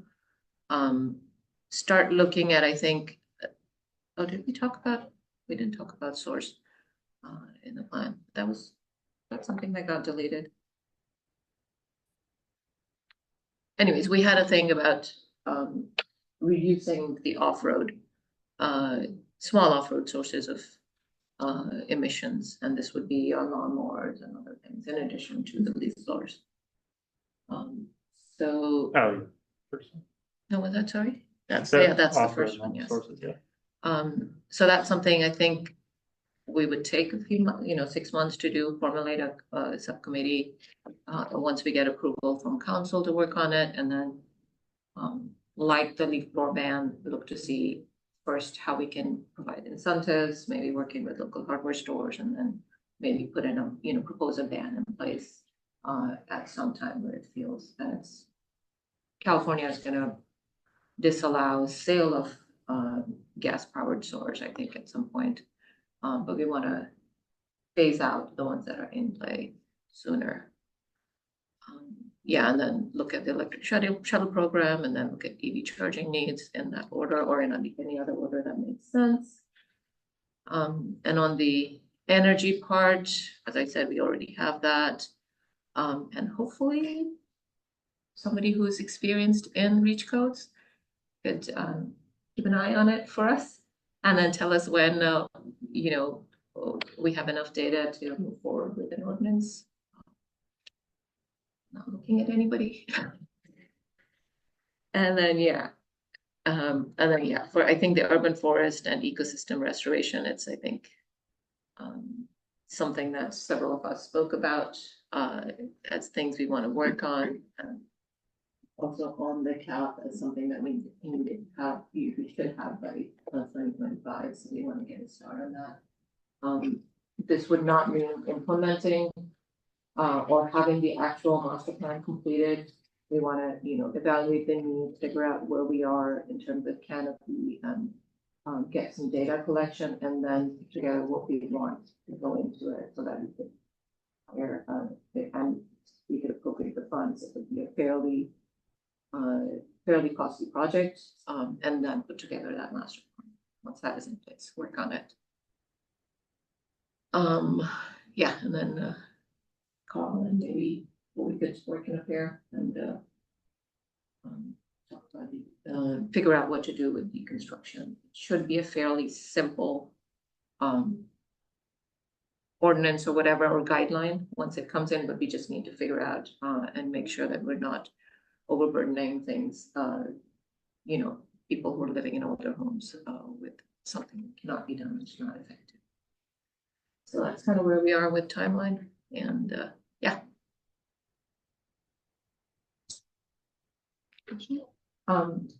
Clarifying question before we. So are we at clarifying questions? Yes. Yeah. Questions. So just looking at the Gantt chart, so it looks like you've outlined in black the specific action items we'll be working on, the items that aren't, in other words, there'll be subcommittees and actual work from the commission. And then there are the non-outlined items, which are, for lack of a better term, research. Yeah. Collaboration, yeah, it would be individual, Or like collaboration. liaisons, would be one person to each of the commissions that we feel. So if I'm the council, I might just look and say, okay, so it looks like they're working on 5 or 6, if you include urban or what's the one below, is that non-outlined? So maybe there's like 6 items in total they're working on, they're proposing they work on for the year. And the rest is research and coordination. They can use a key with the outline. For council, we're gonna have to show them this one. I think we can give them the supplemental one, but yeah, for sure. Yeah, when we get to comments and discussion, then other points. But, because I think there was a presentation issue, and maybe not a workload issue, but maybe a presentation issue that might scare the council. I think that first page might scare the council. Okay. I mean, But we can talk about that. when we get After there. questions, clarifying questions. Any clarifying questions? Okay, public comments? Jerry?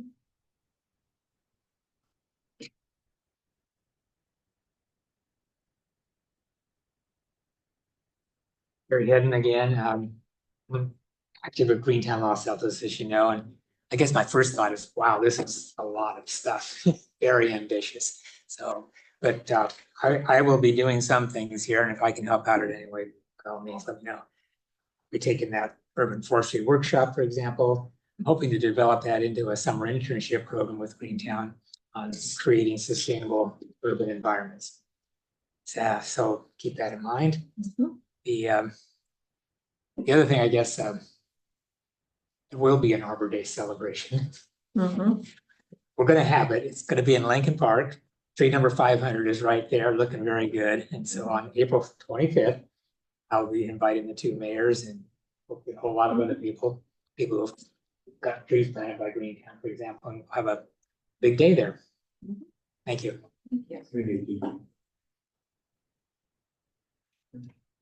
Quick public comment as well.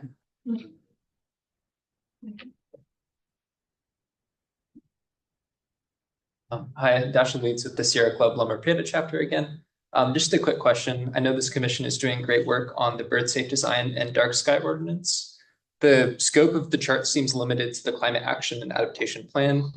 Is that why those ordinances are not on the plan, or should they be added to this document to avoid potential confusion with city council? That's just my question. Thank you. Are we allowed to comment? So the reason it's not on, Because The we work thought- plan we for thought it this would be year done because by it- now. yeah. Is there more work to be done? We have an update. Okay, so we'll, Yeah. yeah. I want to convolute things. Okay. No, I'm just saying, should it be, it's a discussion, should it be on this? Yes, one? I think until it's done, it should be on there. Hopefully it's a Okay. Q1 issue, but I really Okay. don't know. But we can give you an update. Okay. All right, how about it? We can start here or start at the busy chart? And now are we discussion? Mhm. Yes. Yeah, so I think, it looks really ambitious based on what we've done the last 2 years. So I think I have about 2 years of experience now and, yeah, that's my concern is that the council will think that as well when they review, they see what is this, like 12 line items of action. I think we need to be wary of that. I think my sense is they're expecting us to do, I don't know this for a fact, just based on prior discussions, they expect us to have 3 or 4 initiatives that we're going to complete. And I think and that's probably about right in my mind as well, that between all of us, we can handle 3 or 4 medium to large initiatives and that we can actually make progress on. And so which of these hit that metric? I don't know. Again, maybe it's a presentation issue because again, some of these are not going to actually require a ton of work out of us. So maybe you put those like below the line as opposed to up front. You segregate them so it's very clear. And here's our major initiatives plus that's why I like the Gantt chart is like there's 6 major initiatives and then everything else coordination and research. But even having 6 initiatives, I think is a lot. And some of those are big initiatives, which will take a lot of time. So that's my initial input. My secondary input is I know some of the action items are liaison with the other commissions. I think our approach might be, look, the council proved this several years ago. We do not have management over a lot of these commissions. It's the council's job to direct them and give them, make sure those commissions have priority. It's not our job. I think our job is to highlight for them where they're missing the ball, might be missing the ball up front. And so we just get that off our plate and say, hey, this is your responsibility if you're serious about the cap. Assign this to Complete Streets, assign this to planning, assign this to whoever. And then we can look at it, we can watch it, but we don't have to liaison, we don't have to do anything. We give it to the council and say, you wanted to do this, we support it, we think it's the right thing, but you've got to assign the other committee's actions. We can't do it all ourselves. And so I think that's a better approach, I think, and then we get their feedback, either they're gonna take the ball and run with it or not. It's not our job, we can't do everything, and it is the council's job to give that to Complete Streets. Make it part of their charter rather than have us babysit. They won't take it from us, yeah, if I'm another committee, I'm not gonna listen to another committee and try to give you work. It's gotta come from the council. And so I think that's one way to do it, is take a bunch of this off and just say, hey, assign this and get it done. Assign this to the other staff as well. The staff should have CAP as a priority item in their work plans or in their incentive structure, I think. And I think that's what we should say up front, kind of the top line.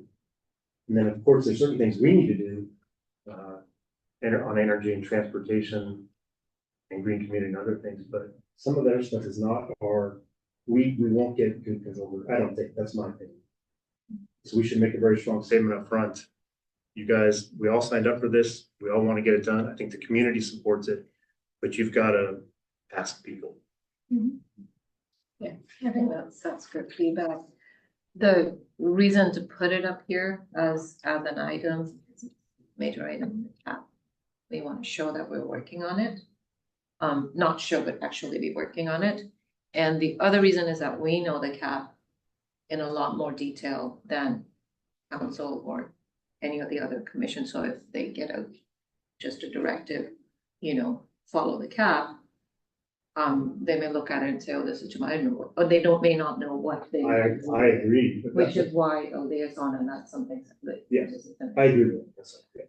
So that's why, and that's something that, in the new handbook, we're being told how we can get more work done by having these things. So it's not necessarily we doing it, we're just being there to, and we can define what the liaison does. It could be just, attend one of their meetings and give them an update what we think their related items are, or we work one-on-one with someone. We can define what that is, but I want to put it there. We want to put it there so that we know we're working on it and don't put it half in the background because, reducing the MT is a big thing. We just don't have control over it. Yeah, I guess what I was suggesting is, I would put it up front, like before the work plan. In other words, saying like, this is in the CAP, it's something we all signed up for and we don't have control, but you do. You guys should take responsibility. If you're serious and you agree it's the right thing to do, you should take responsibility and assign it to a different. So you take it off our work plan and give it to the council if they want. They can deny it. That's their prerogative. They can say, no, that's not what we're going to do this year. But at least make it clear that that's in the CAP. You can highlight exactly what's in the CAP and what's other commissions' responsibilities that they need to direct that if we can. Then it looks like we're doing all this stuff when really we're not. And it makes our workload look a lot heavier than it needs to be. That's my only concern. But I think it's a great work plan. It's just a lot. If I may interject as well, I think that if the commission's doing the preliminary work, like to suggest, like if these are on the work plan, the commission's doing the preliminary steps to like advise council on, okay, this is where we think we're headed here, and now it needs to we hand it off to the particular division or department, or like Tom saying that, or there needs to they're advising that we need to work together and that there will be collaboration happening. And in the CAP, it does show all the departments that were, in the lead and the supporting group and stuff like that. On the topic of liaisons, I'll just say, I feel like I've learned a lot just from watching various groups, and I think, having that assignment of just seeing what they're doing informs us a lot about, what roadblocks we have and how things are achievable. Yeah, and I attended the one meeting, and then I realized on asking that nobody had heard of the CAP, or practically they didn't know that was something that council had voted on, and was a document just like the Complete Streets Master Plan. Yeah. So having that interaction, I think, would be helpful both ways. And then I also didn't know a lot of things that they were struggling with, like striping around the high school. Other things. So yeah. For the ones that may involve, council will need to approve budget, for example, incentivize home electrification, or the shuttle. I feel maybe those are the ones also we need to put it out earlier. Because I don't know the budget cycle, you know, I think right there we need to allocate those things so that we can't even. Yeah. We can think of all kinds of way, but if they don't set aside the budget. Yeah, So so are you suggesting to add, Yeah, we should ask for, add a note, you know, yeah, what the deliverable would be yeah, is get a sense of the budget or get a yeah, sense of the what scope, they're because willing to yeah. set aside a budget for us to be working on. Mhm. So, yeah. I did have another line, which was talking about work with the city on the budget, but I think that's an underlying thing which we took out. But yes, I think that's gonna be important, and that's the intent with putting all of these there. Maybe we hear more content before, more feedback. Yeah, you know, I respect, I like the comment, but I'm gonna do the opposite of what I should do at this stage and suggest other things that aren't on here. Just things that are, one of them's top of mind based on the news we've had for the last 24 hours, which is these terrible fires in Southern California. I'm gonna start with the question.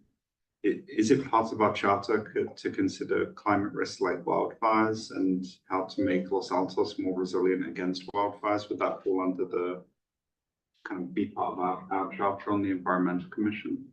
That's part of the adaptation. And yeah, ensure safety during wildfires and unhealthy air is an adaptation. We don't have something specific that says prevent wildfires or find ways to prevent it. Right. I think that would potentially go under the urban forest and restoration plan or something else. Yeah, But we don't have, so that's under adaptation. Okay. the utilities I noticed in the last 2 years, I don't know about your neighborhood. I feel they're a lot more proactive. Like my neighborhood recently, I just noticed that they're gonna clear all vegetations because our area, we still have a lot of those power pole and the wire is actually kind of low. And there's some of the tree overgrown. So it just had to go into the tree. So when it comes to windy, dry days, and that's a risk. So now they will be, clearing out all those things in this kind of wet, moist seasons to prevent summertime when it can, So we had a discussion with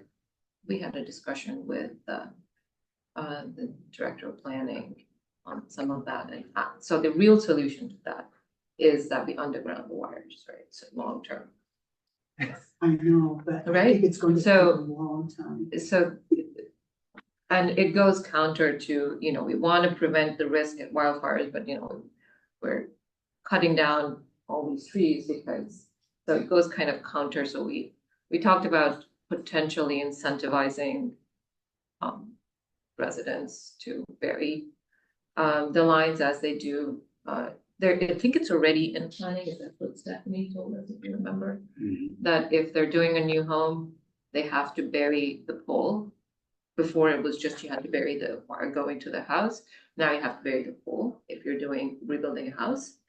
So we're thinking of, is there ways, major cost, right? But it's still the city passing it on to the residents, but maybe the city could take some of it on with some budget and city's budget for grounding wires. So that would be a long-term thing in my opinion. I mean, the reason I brought it up is I think it's likely to be on people's minds and it's on mine now. And my suggestion would be, like, we can include it this year, we can not include it this year, but just to acknowledge it as something that's on our plan and we want to get to, maybe with the idea of even including it this year. Yeah, one thought there is you could do a pair, but what do they call it? Working A pair. working pair, to think about how we get that up for next year, if not this year, but as opposed to putting it. Yeah, and are you talking about a mitigation strategy or an adaptation strategy? So what we should do in the case of a wildfire or how to prevent? Because if it's preventative mitigation, the urban forest ecosystem restoration, as Rashina said, will address that a little bit. What would like be building codes? So if we're doing fire safe building codes, where would that fall? Is that mitigation or adaptation? I think it depends on what the building code is, but so like this, like in the cap, it's update alert systems and safety protocol, like so in a home or wherever. I think that's an adaptation. Yeah, it's all about warning systems, having masks and 95 masks, stuff like that.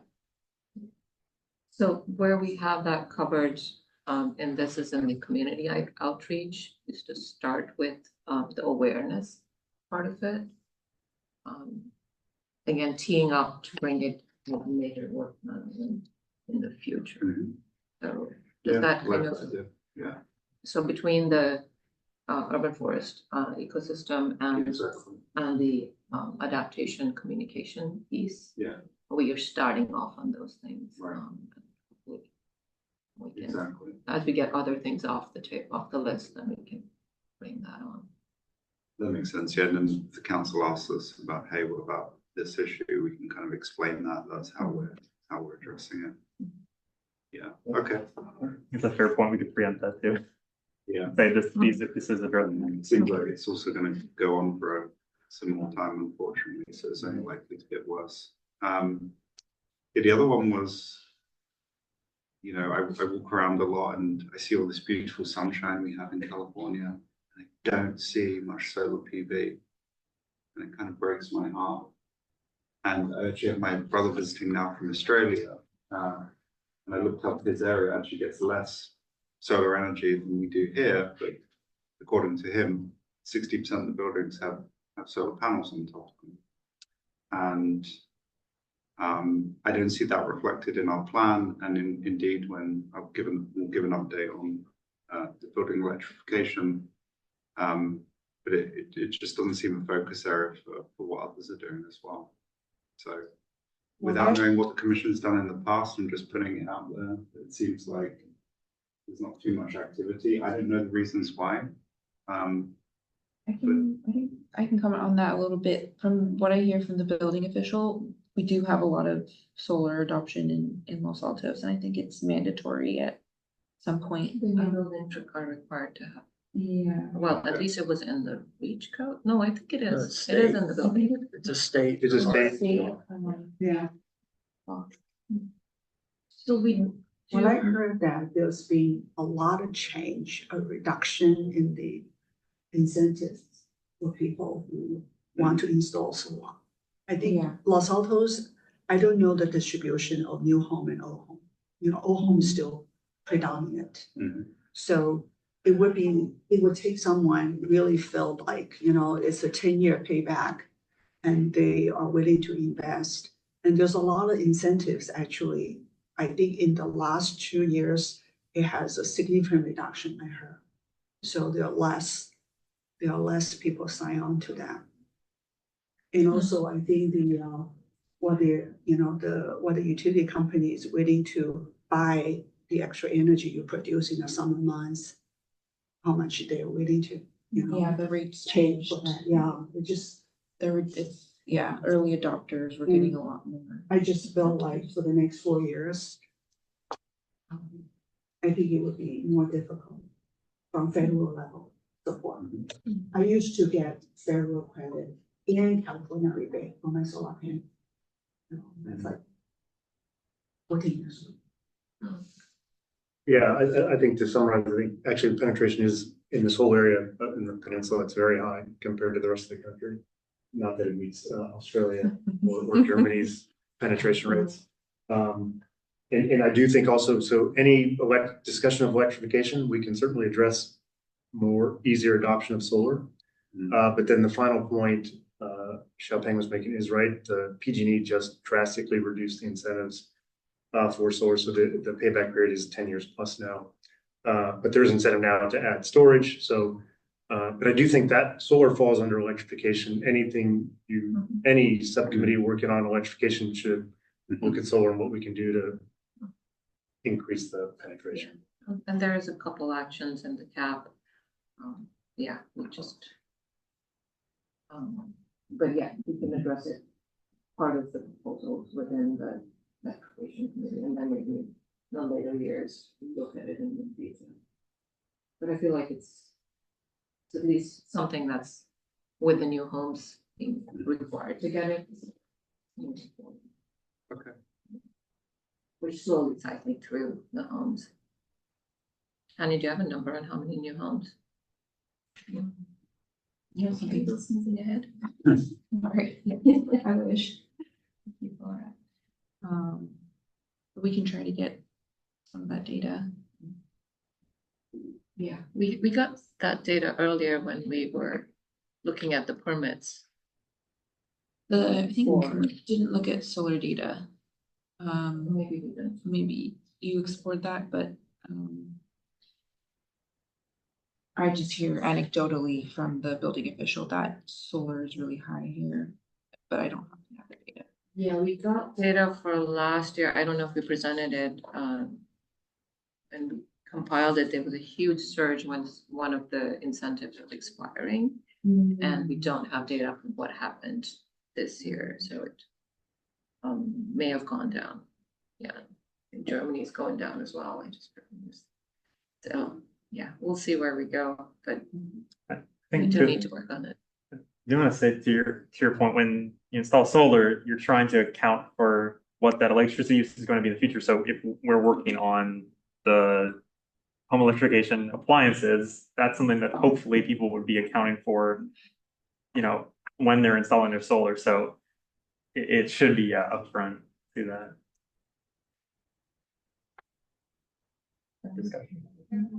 No, I don't have any comments on this, so it's waiting for the discussion and questions to run down, because I think what looking for is we have to provide guidance to you as to how to tweak this so that ready for the council meeting. So but I don't want to stop the discussion if there's more to add or. Well, I think that's part of the discussion. You got to first decide, are you adding more or are you sticking with what you have? And then we'll figure out how to present it. Any other suggestions or taking things out? Well, I'll weigh in with Tom. I think somehow you should factor on or highlight the 3 to 4 things that you're gonna focus on, and then the others are fall into the thing about gathering information and developing what are possible next steps or potential next steps for. That's it. Yeah, so somehow but they narrow it down. And the second part is, here we are in the first quarter of 2025. So should we be looking for volunteers in certain areas or subcommittees or working groups or twosomes or whatever? Yeah, so. Yeah, that's a good question, because if you look at your Gantt chart, by the time the meeting is before or after the next meeting, the city council meeting? Before, so then we could quickly rejig and assign. The city council meeting is before our meeting. The city council is before. Yeah, so we have time to present this, get feedback, finalize it, and then assign committees. Because if you look at the Gantt chart, like some of these, assume we performed them already, which we have to have them. Well, yeah, little liberty in terms of. Yeah, no, I know. Positive liberty. Yeah, always take it. But yeah, just trying to be realistic about the time it gets to assign them, get your first amount of work done, and then get feedback and stuff. So. Yeah, one thing I wanted to suggest is, So the NOx, or a question I had about the NOx ordinance. So this would come after the incentive programs? Yeah. And, so this Yes. is Q4? I mean, that's just an estimate based on, but if we could start on it earlier, if. But that's what that's reflecting is a NOx, it's to look at kind of like a NOx ordinance or other. Yeah.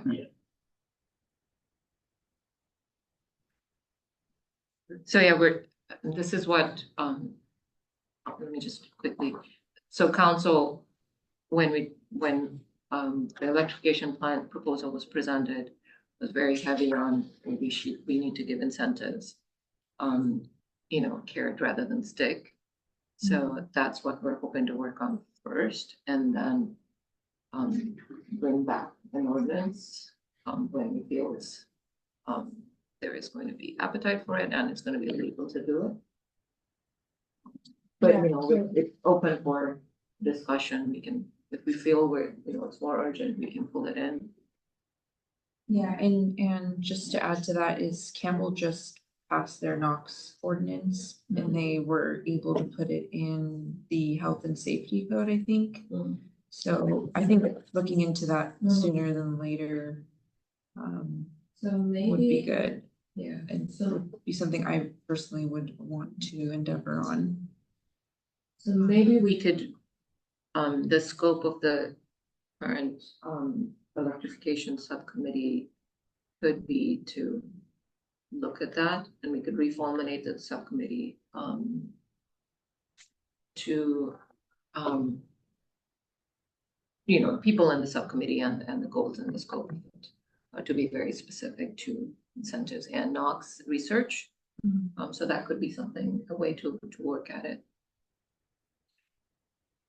Yeah, because if we, that would take a good amount of community outreach and, the whole shebang of that process, so.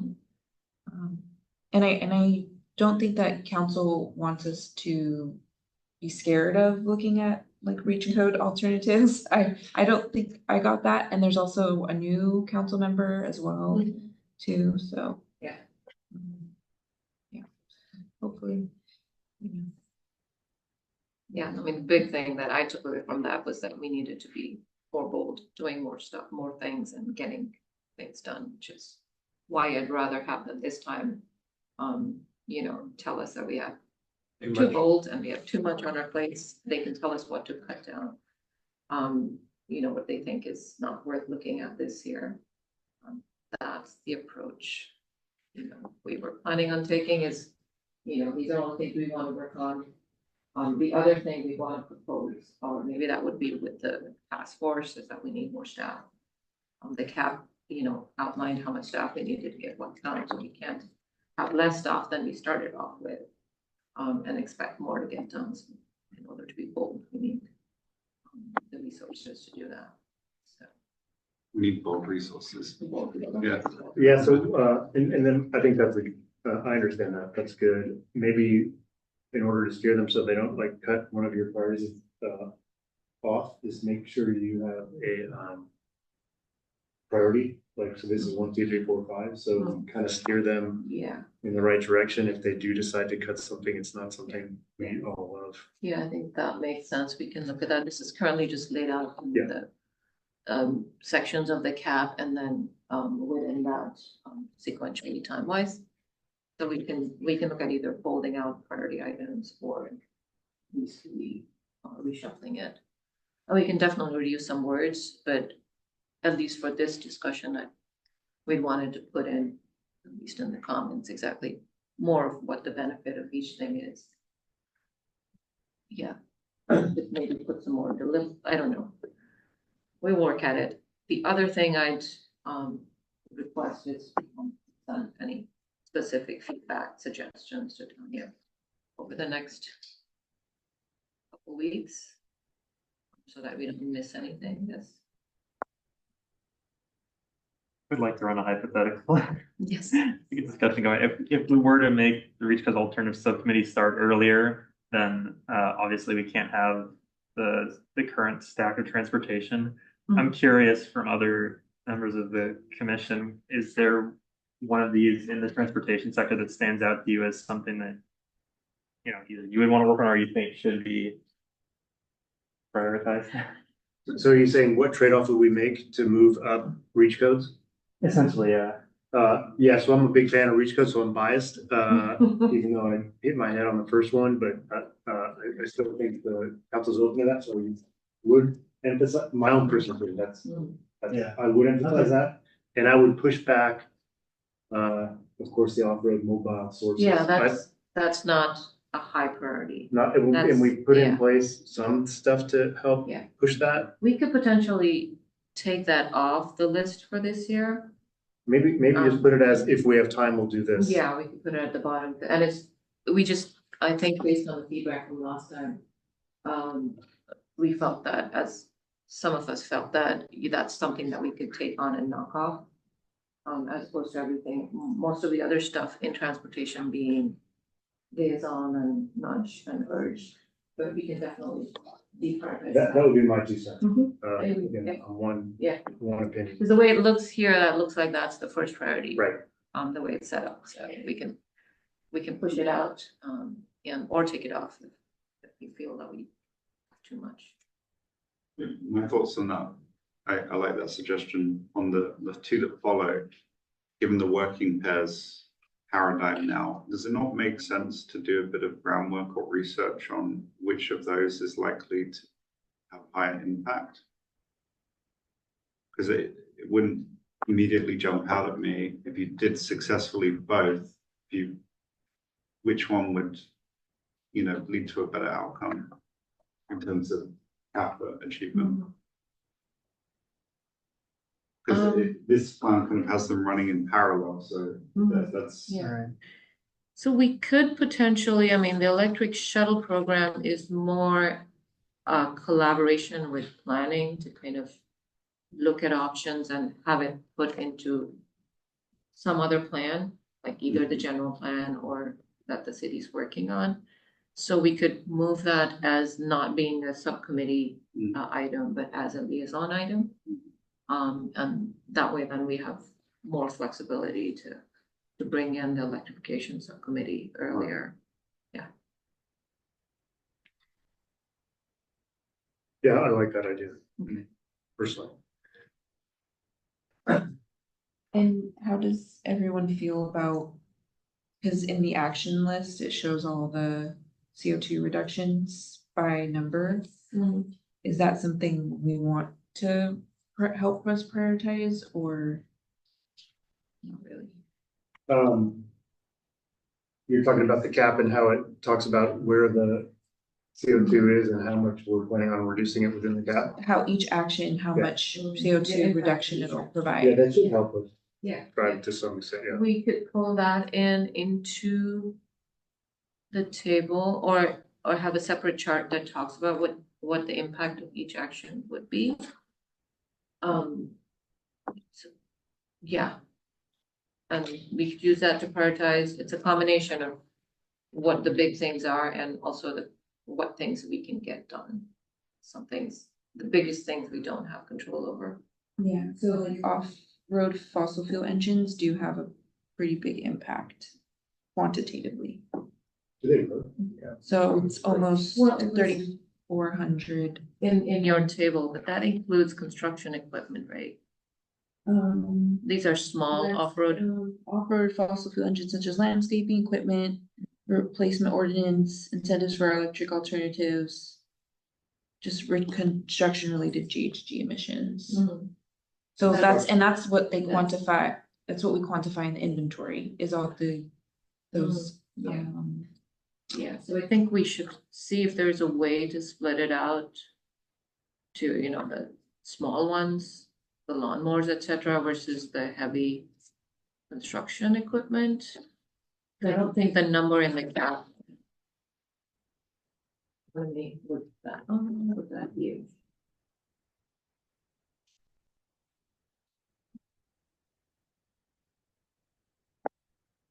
Yeah, we could, let's maybe take that offline and make sure to put those in and we can reprioritize.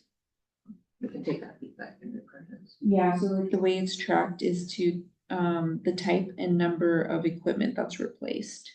Okay. And you just track like that data, Mhm. is what it's saying.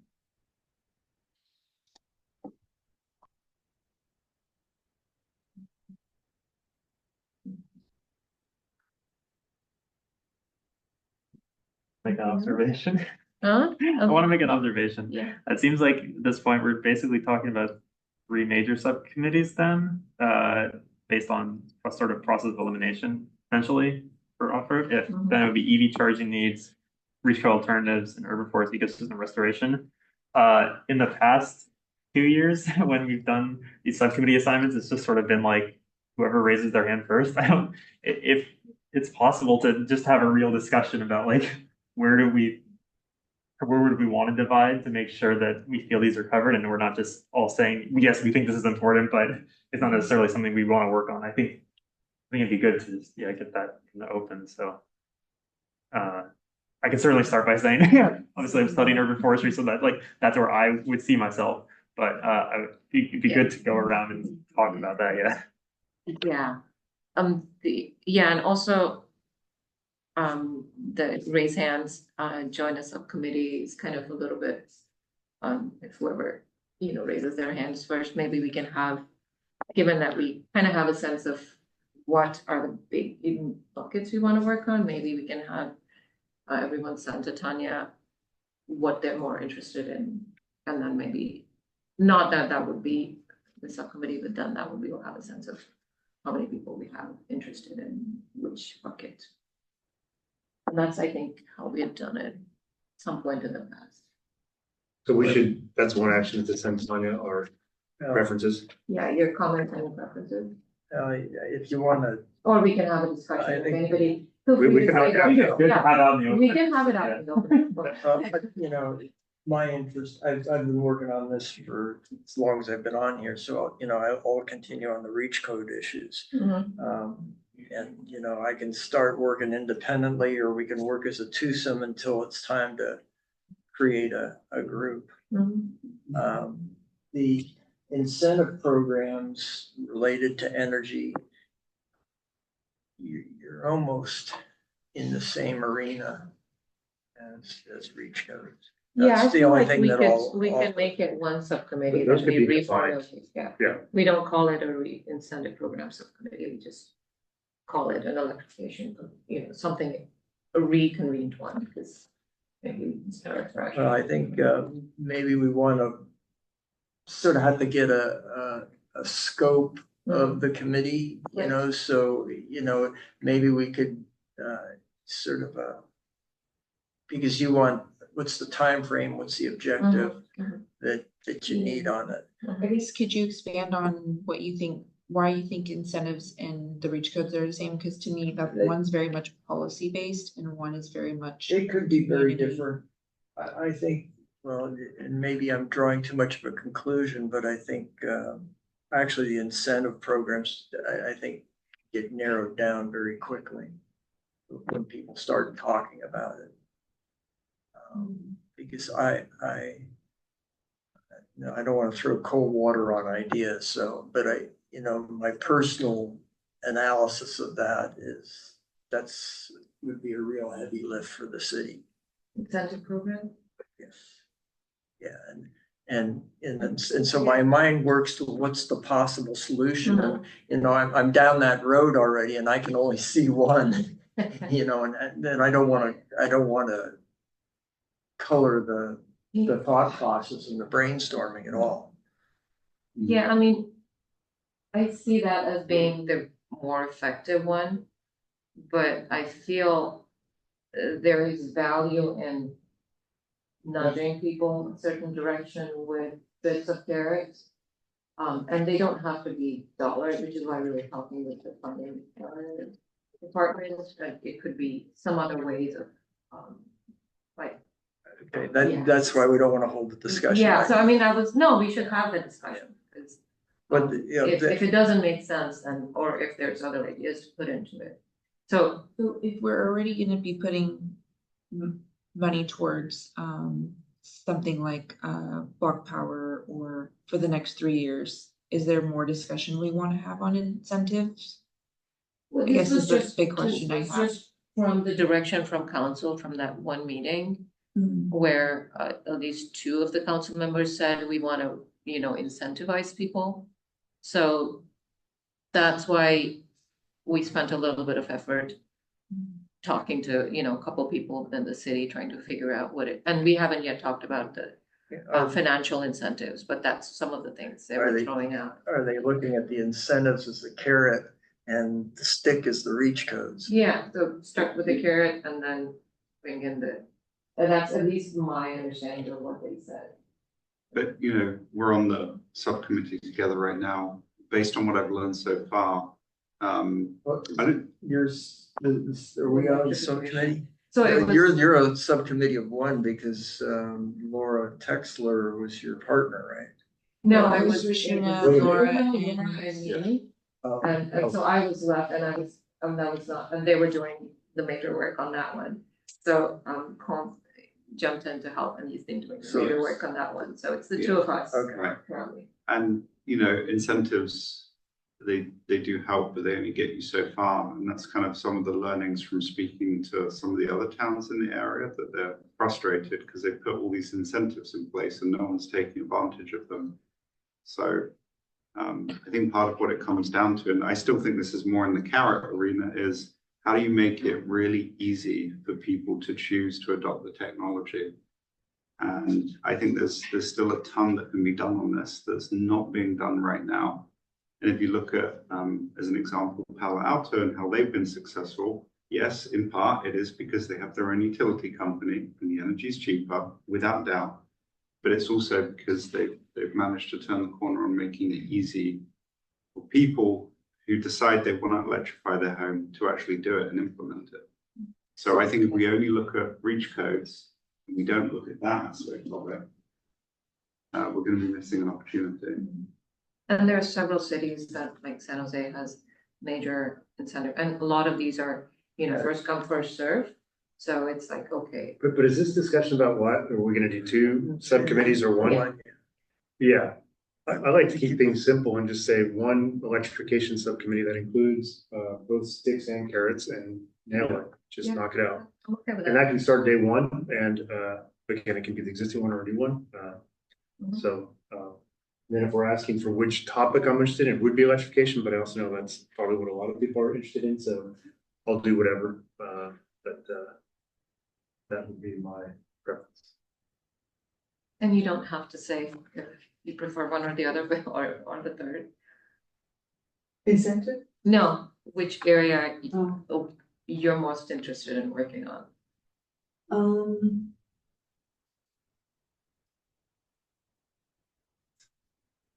Again, think about it. I think we were working on the canopy program before.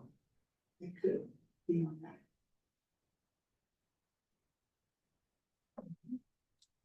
Yeah, with me, it's no surprise, electrification, just Okay. because I'm still in the middle of it. But I'm here to serve, so I'll be happy to go on anything. So, transportation. I think the higher level question is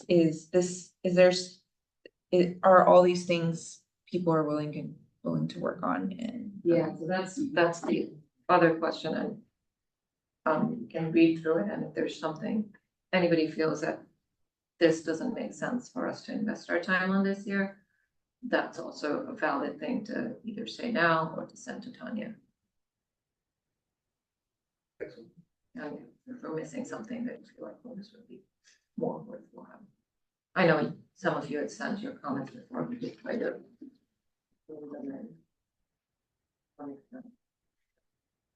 Right.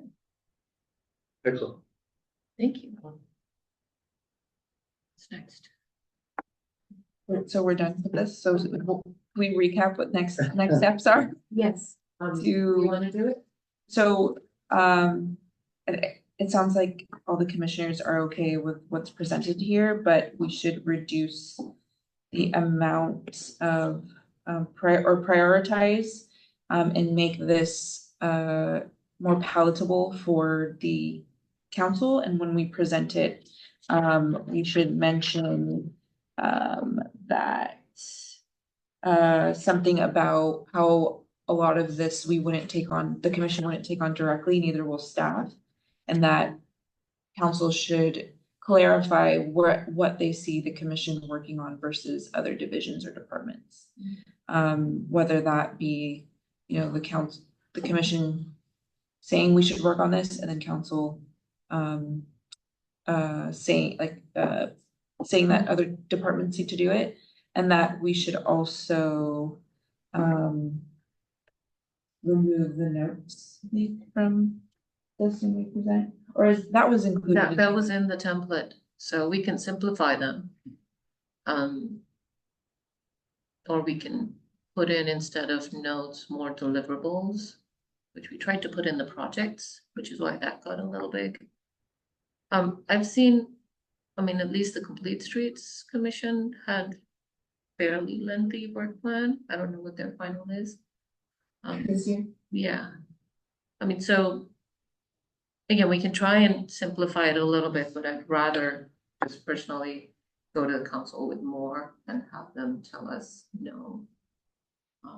Than to be told that, than to be given things to do, which remains still. Yeah, well, so, one question before I forget, part of the presentation, is it what we accomplished last year? Did they remove that from? No, that is there. Okay. Which we had in the That is in the required. presentation last month. Okay, And maybe you and I should get together and okay, I was gonna rehash say, it, yeah, and that is okay, right?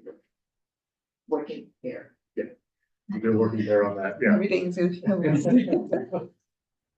Okay. Okay. But it seemed like the major changes that likely Reach Code subcommittee would be moved up sooner.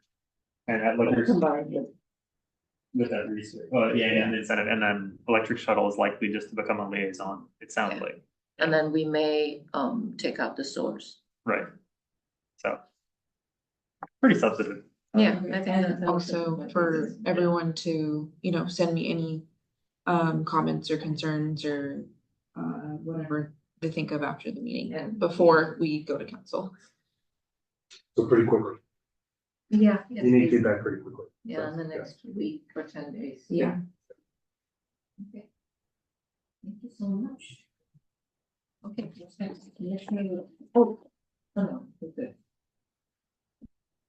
Commissioner report. Commissioner reports and I comments. guess one of the questions that we had that may not have been answered is, do we include anything on this plan regarding dark skies and bird safety? Oh, yes. I would just put it as in progress D1. And again, I'll give you the update and you can make your own judgment Okay. after I give you the Yeah, update. okay. Yeah, I mean, we should put it there, because. They need to understand it hasn't been completed yet. I think they do, but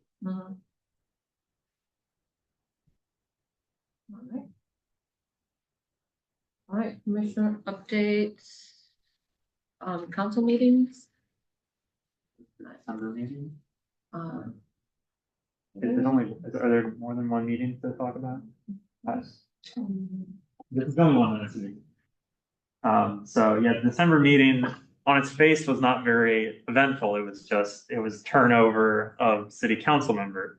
However, they mentioned a consent calendar, and that consent calendar ends up including, I believe, 9 items. One of those being our single-use plastic food ordinance getting formally approved.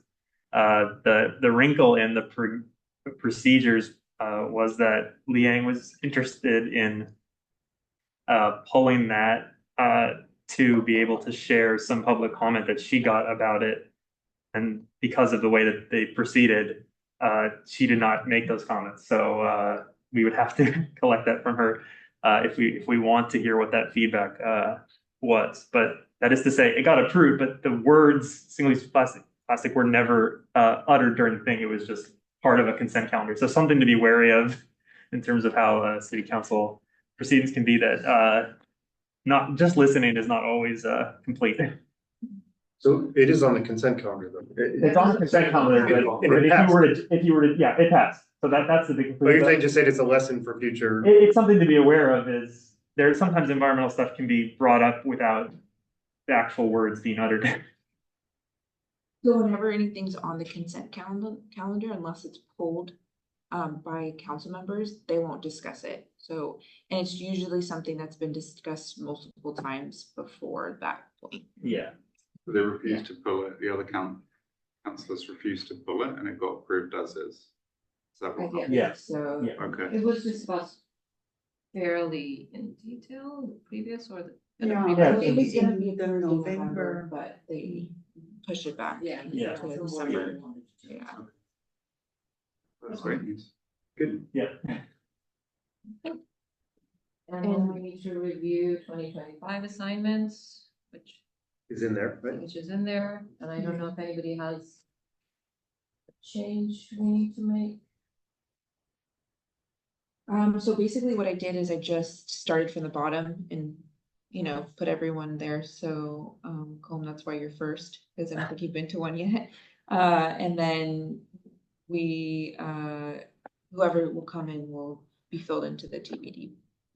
I have actually been to one. Oh, you But have? it's fine. I prefer it this way because I can actually make it as is, so let's not change it. Okay.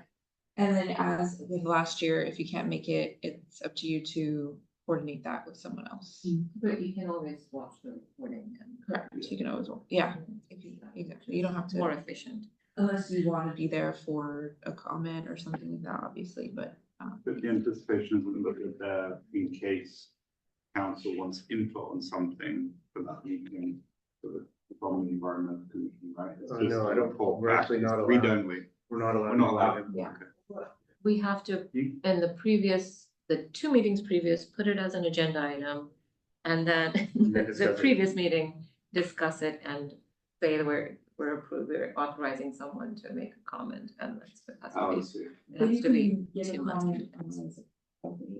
President. Individual, yeah. And the council member could ask you a question as an individual, not as a commission member. They've done that at times. Okay. So that's sort of a sidecar way of getting the input, but yeah, so. Yeah, and you But would. normally say- they'd only ask you a question if you got up and made it a public comment.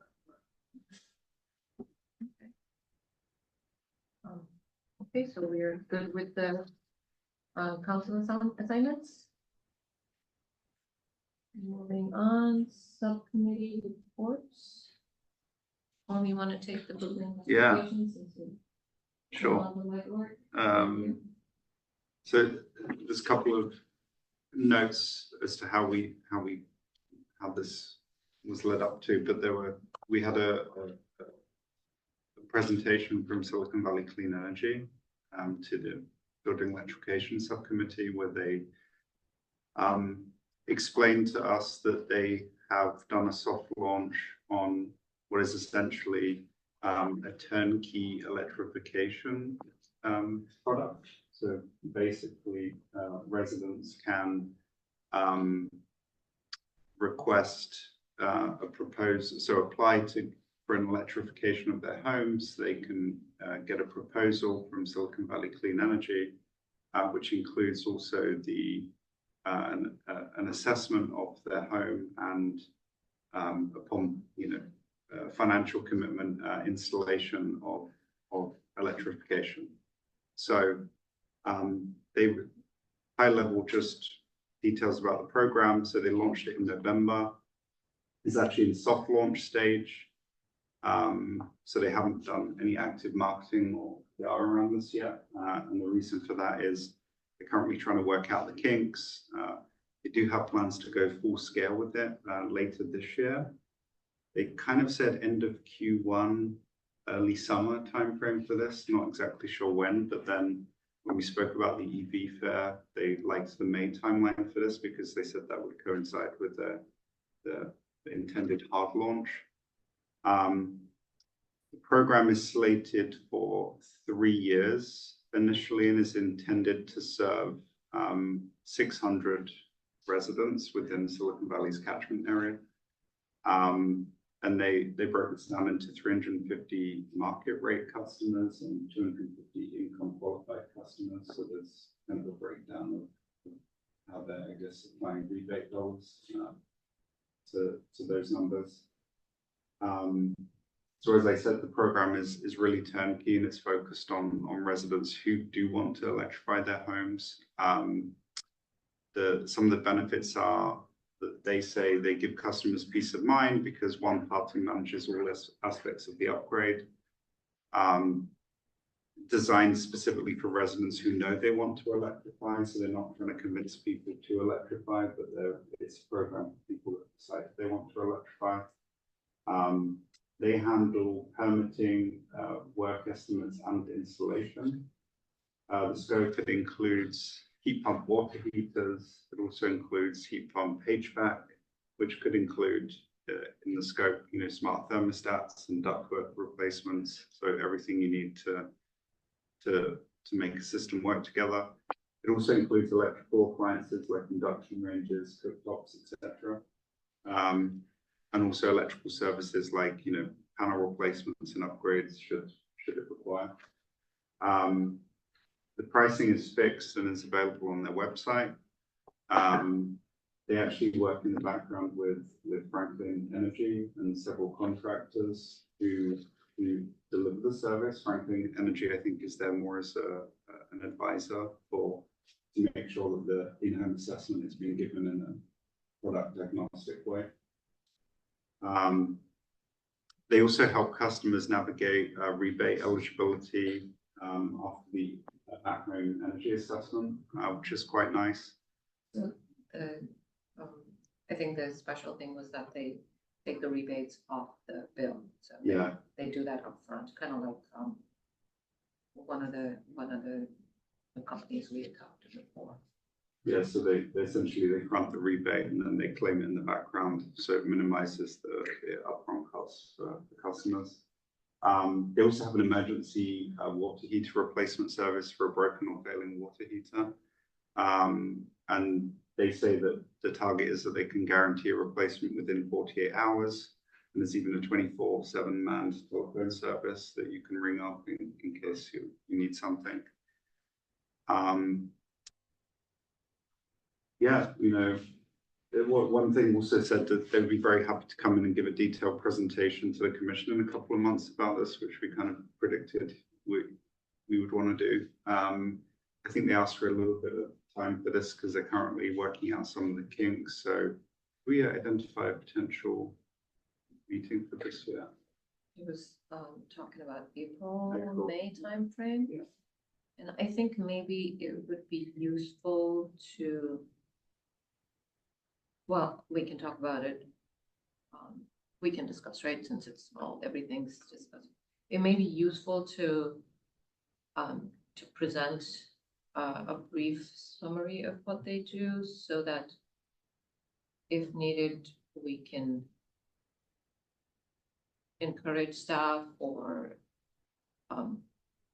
decide that we want to pull in more a bigger booth or something, more with high prominence into the EV fair, or or figure out some more marketing things before even they're able to come in. So that's if we can put it on the agenda. Just to interject, sorry, if that's something we're gonna formally agendize, we just have to vote on it. Yeah, Everyone. yeah. So I was going towards agendizing a presentation by the electrification subcommittee, either the next or the future, or the one after. So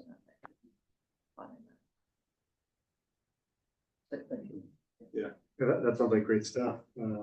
How do we market that to our community? That's the question. Is that number live already, or is that's?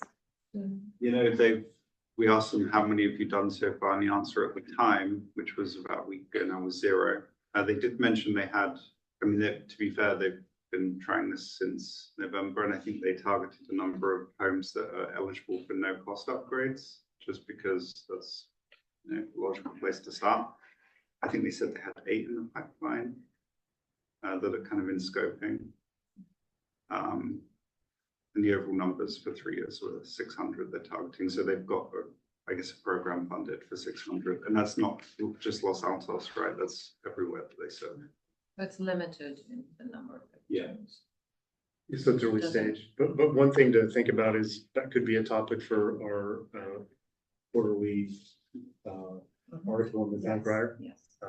So just keep that in mind. Once we have, they give us the go ahead for publicizing or they're ready to launch. Yeah, exactly. We Yeah, should, once they're ready, yeah. sounds like Yeah. it's over. But yeah, certainly. So I thought we were using Franklin to do all this, energy advisor, all the rebate no. processes, no? My understanding is they're using Franklin specifically for the in-home assessment.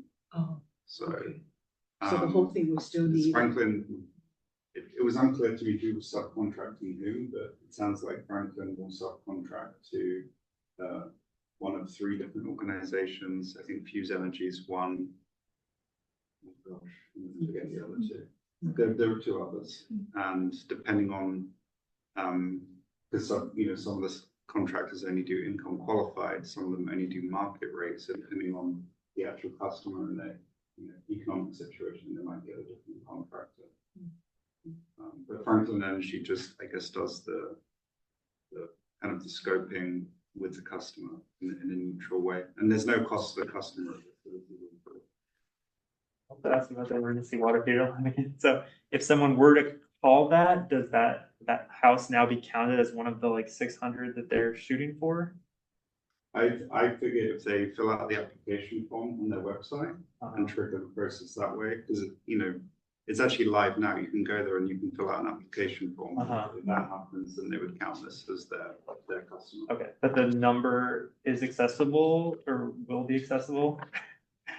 I think that the emergency line seems like a great tool that I want to start messaging like right away. So I'm just trying to understand as much as possible. Okay. Yeah. Yeah, with that, I'm not. The website's Okay, live. okay, think I guess it's I'll- on Website's the- live. I'll tell the commissioners about this. It has all the details. Right. But when I asked if we can spread the information like in our city channels, they said not yet. So I think they just don't want mass spreading of it just yet. But I think it's pretty much up and running. I don't think they want to get overwhelmed by Sure. all the. Definitely not. And once they give us the go ahead, so just to add to that is we'll put it through the city like weekly update as well.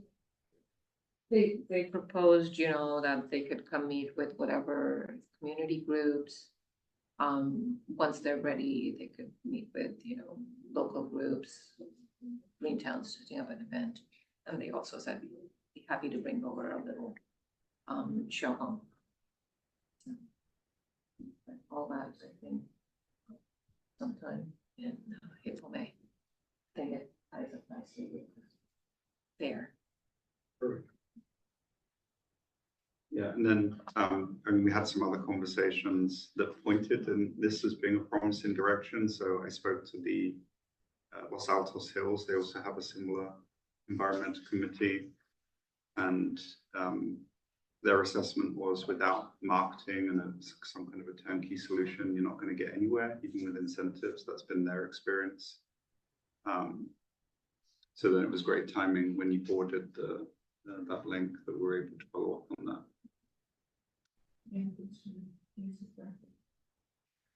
I think maybe this doesn't replace what we would be doing with the consultant or with the partner we were thinking of getting with the RFP. We don't know yet, right? So we have to put out the RFP. Yeah, so the RFP's done. We just need to put it out. We're getting a new RFP system, just FYI. Yeah. So once they get that up and running, then they'll put it out, and so essentially that's going to be everything that we discussed, and they'll do like tabling, or we're asking for them to do all that outreach and engagement and hand holding, so and data, and to give us data too on how that's So going we to can do. look at the portion of it being community outreach and the portion of it being actually doing the installs differently, and we can make sure that we add something about, collaborating with SVC, so it's not a competitive situation, right? Yes. I wasn't sure, actually, from our call, maybe you remember whether this also applies to commercial buildings. That's maybe one potential difference. It did, yeah. So I mean, that would be, I guess, a theoretical difference in scope as well. The RFPs for residential. And not for commercial. Okay. Yeah. Maybe at a larger scale is what, if you, I mean, assuming that 600 over the next 3 years among the different territories, we would probably get a fraction of 600. So probably want to go at a faster pace. Yeah, I think the difference is that the company wouldn't be likely not fronting any incentives, right, based on. Depending on who we choose to go with, I think one of them was to get funding, but yeah. And we also have Powers model was based mostly education based.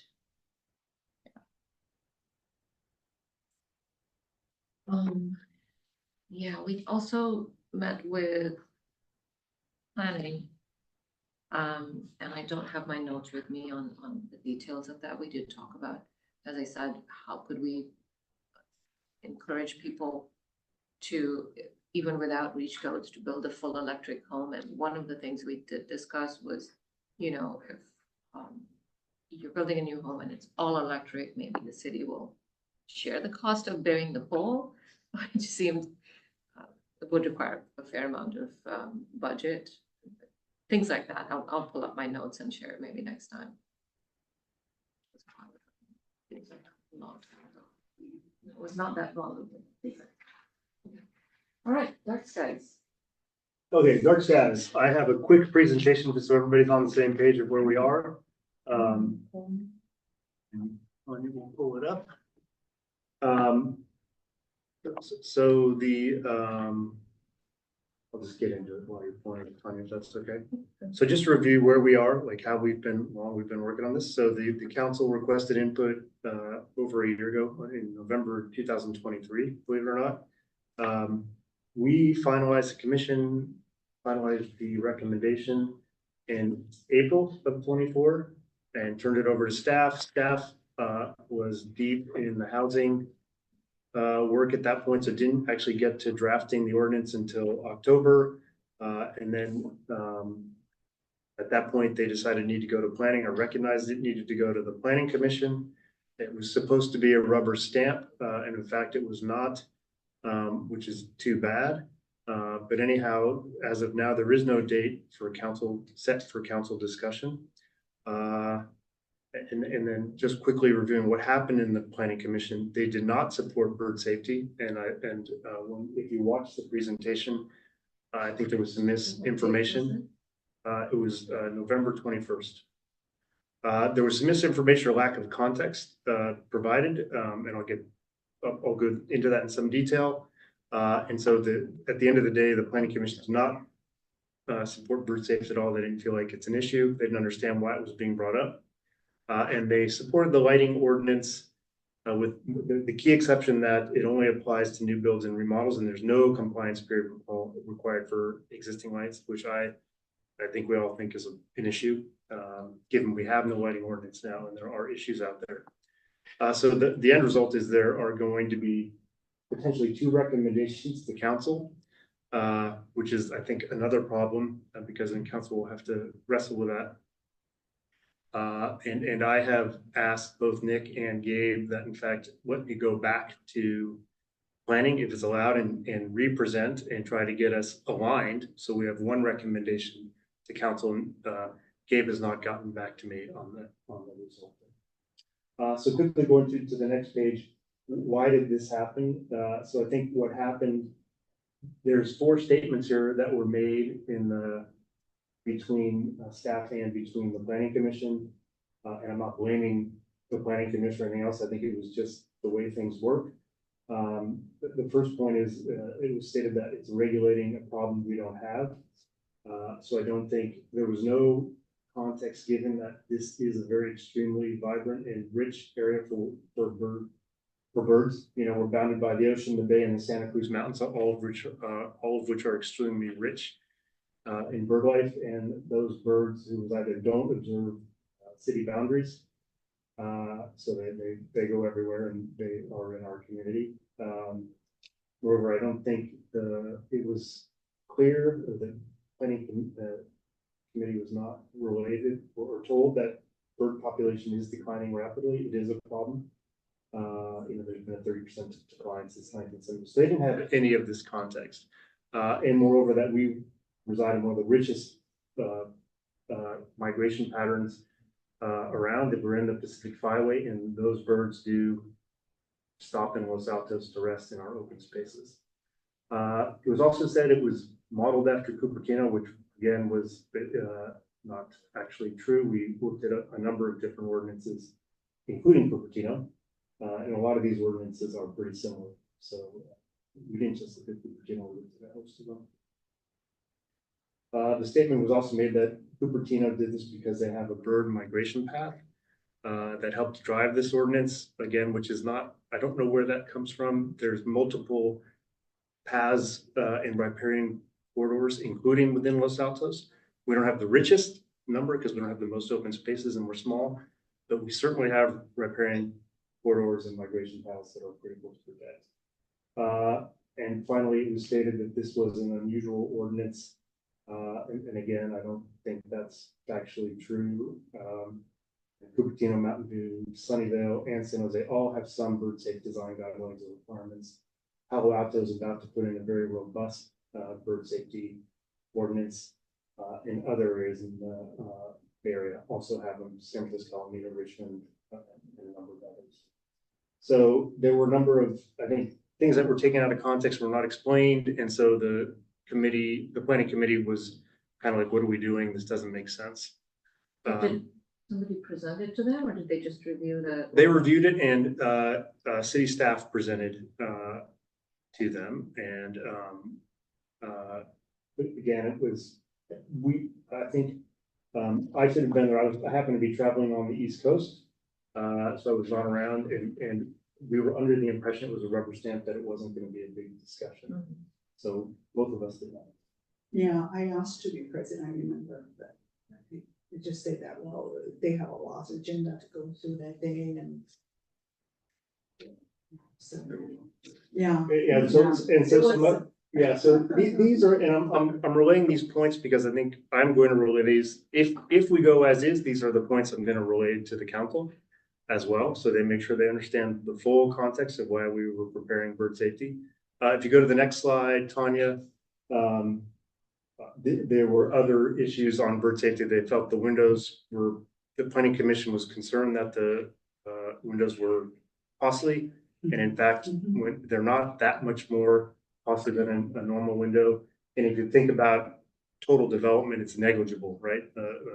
If you're adding even 5% on window cost, it's not going to blow through the budget of a new build or remodel.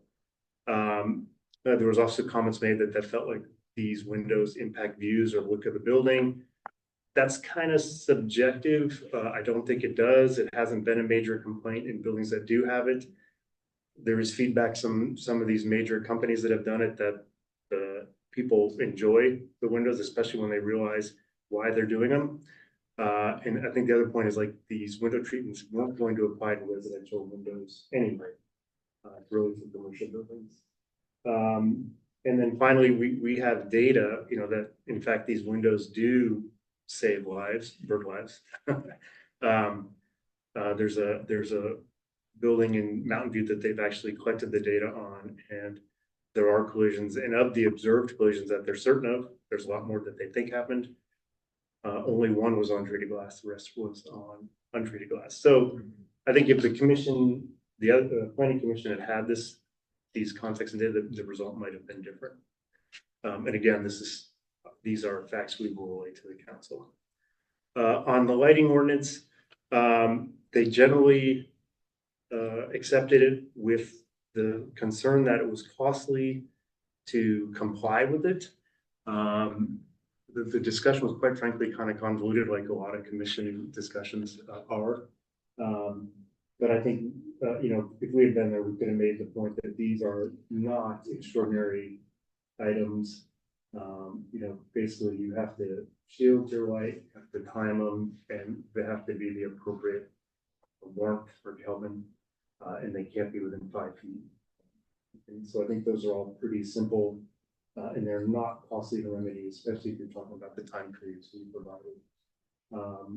And I think the other point is they were concerned that this would become an enforcement issue potentially. But this is not going to be actively enforced. It's really the ordinance designed to have neighbors talk to each other, resolve it, and if necessary, take it to some compliance department. But the cities we've talked to have not had an enforcement issue with this at all. It's been well accepted. So those are the points Champagne and I will make if we have to go to council with 2 different opinions. Again, our goal is to get back in front of planning and try to resolve it. But if that doesn't happen, we will present something similar. But did I have another slide or was that it? Okay. Yeah, so I just wanted to, that's why it hasn't gotten done, and that is why there's a slight hiccup here as we try to bring this out. When was this subcommittee formed? This, We were formed, I think. I think it's a working pair. February. The Yeah. working pair. yeah. Okay. No, it was last Last January, year. February. Yeah, so we're not actually doing anything, I would say, substantial at this point, formulating policy or maybe we've prepared the ordinance. Now it's just a matter of getting this to council in the right fashion. Oh, yeah, so Um, we should figure, sorry. One question that came up, I listened to the planning commission discussion on this, and correct me if I'm wrong, in their comments on the lighting ordinance, they accepted it as is that correct, or did they accept it with modifications?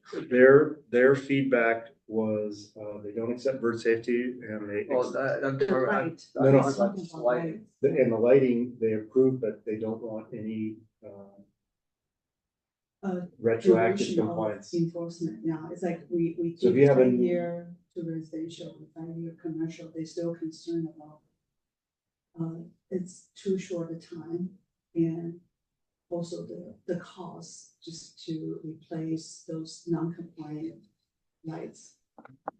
Here And versus the I'm garden. surprised, yeah, But I'm surprised. there may be a communication issue also. I think it was, Cost has been a main thing for the bird safety. But for the lights, they're also concerned about the cost to replace them. I think the new kind of light, the shielded light and all that, I don't think they are more expensive than the older type of, right? No, I should remember that session. so that's where we are, and I think we'll resolve it, and hopefully again, we'll get back together with them, but if not, we'll hopefully get on the phone with council and try to push it through. Were we supposed to do public comment on that, by the way? Yeah, I was gonna ask if, can we? Yeah. Is there public comments on it? I figured, you've been waiting all this time.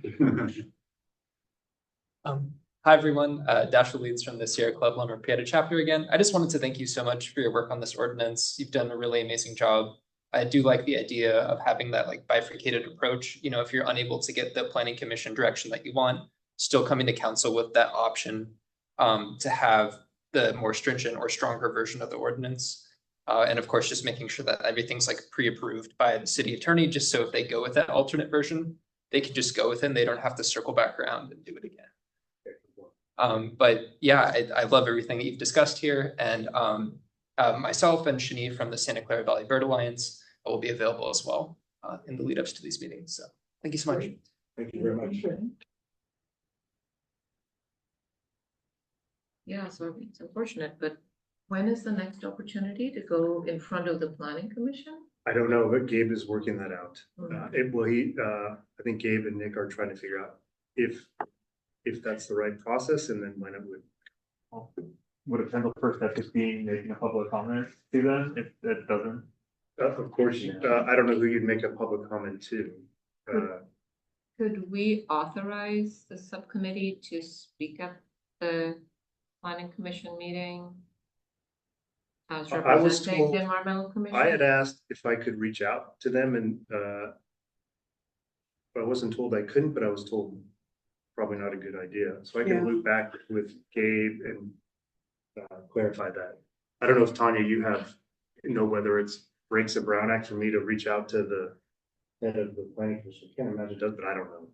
I recall what was said was that because we're gonna have a new liaison for Yeah. our commission, so he wants to have that finalized, and then he'll advise the next step. So he didn't say we cannot, but we just have to wait for it. We know who the commission liaison is, and I guess the liaison is gonna work with us. Yeah, that's what it sounded Yeah. like. If they wanted to meet with the planning commission. Well, our previous council liaison did tell us that it's okay to pick up the phone and call somebody on another commission if you're just doing it one-on-one. Yeah, I think in this case with what. Maybe it's different here. You can, I don't know. Strategic. Especially because they already came up with their Oh, yeah. recommendation. So could we, as a matter of process, authorize the budget, committee to, whatever, the two of you, The working to pair. speak, the working, no, it's a committee still until we reach the date Yeah. of the year, or it's, but, disbanded formally to speak on behalf of the environmental commission if an opportunity comes up. The council, I think we did that. I think Yeah. you guys gave us pretty broad purview. I think you gave us permission to finalize the ordinance and speak in front of the council. If I remember, Does that apply to plan commission? I don't know. I think that was just a matter of the communication of whether staff wanted you there or not, and it was just. Oh, you mean, why didn't we go? No, I'm No, saying, just saying. I'm saying you could go at the next meeting even I if it's could, not an agenda but item. again, I think this is and speak. unusual because it was already approved. Oh. It's, the time to have done it would have been at the meeting. Right. Mhm. And I missed the boat, or we missed the boat, unfortunately. Well, So what's the next, I guess we wait for guidance I'm from waiting for the new guidance. liaison and from Gabe. Kind of going around Yeah. what's already happening, it might be the best look first. Yeah. So in terms of how we put it in our work plan, I mean, if the subcommittee is, if it's 1 year, I then we would have just to put it in reformulate. finalize. I wouldn't worry about that until staff tells us to worry about it. If we need to worry about the subcommittee age, then we will. But we haven't been told that yet. Mhm. But I would just, to keep it simple, I would just put a line item finalize bird safety, and we can explain Mhm. it's been done, all the work's mostly been done, we'll just finalize it. One way or the other. Yeah, and it's just providing a recommendation for council, and I'm not sure if like Nick is taking that to council to present like both the recommendations, so that's something that requires clarification. But also what the next steps would be after it gets adopted, like would they want the subcommittee to do outreach and engagement? Are they gonna have staff do that, or so? If that would help us understand where the subcommittee stands. So the other way to maybe present it to council at our joint meeting is to put it, have that in the, what we did last year. Yeah, no, I think you're right. And then put it in, stated clearly that this is where we ended up, we would like to finish. Yeah, no, that's I exactly, would like help to, come to a conclusion. that's a good point. That's exactly how to handle it. All right. Staff updates? Yeah, we already kind of talked about it a little, but the single-use plastics passed in December, and so the next steps would be to continue doing a couple outreach to businesses to kind of finalize, like, this is passed and this is what it means, and I'll be presenting at with one of the organizations, the business organizations on this, so there's still a little work that's being done to keep momentum and get people to comply. And just as a refresher, they have 1 year to comply with the dine-in requirements and 6 months to comply with the takeout requirements. So work isn't completely finished, and so I'll still be doing some of that. But it's great that it got passed. And then the RFP should be going out in January, assuming that the system is up and running. And so I'll be keeping you updated on who, if we get submittals and who the submittals are and all that stuff. So do you need help from the commission on the outreach with the single-use plastics?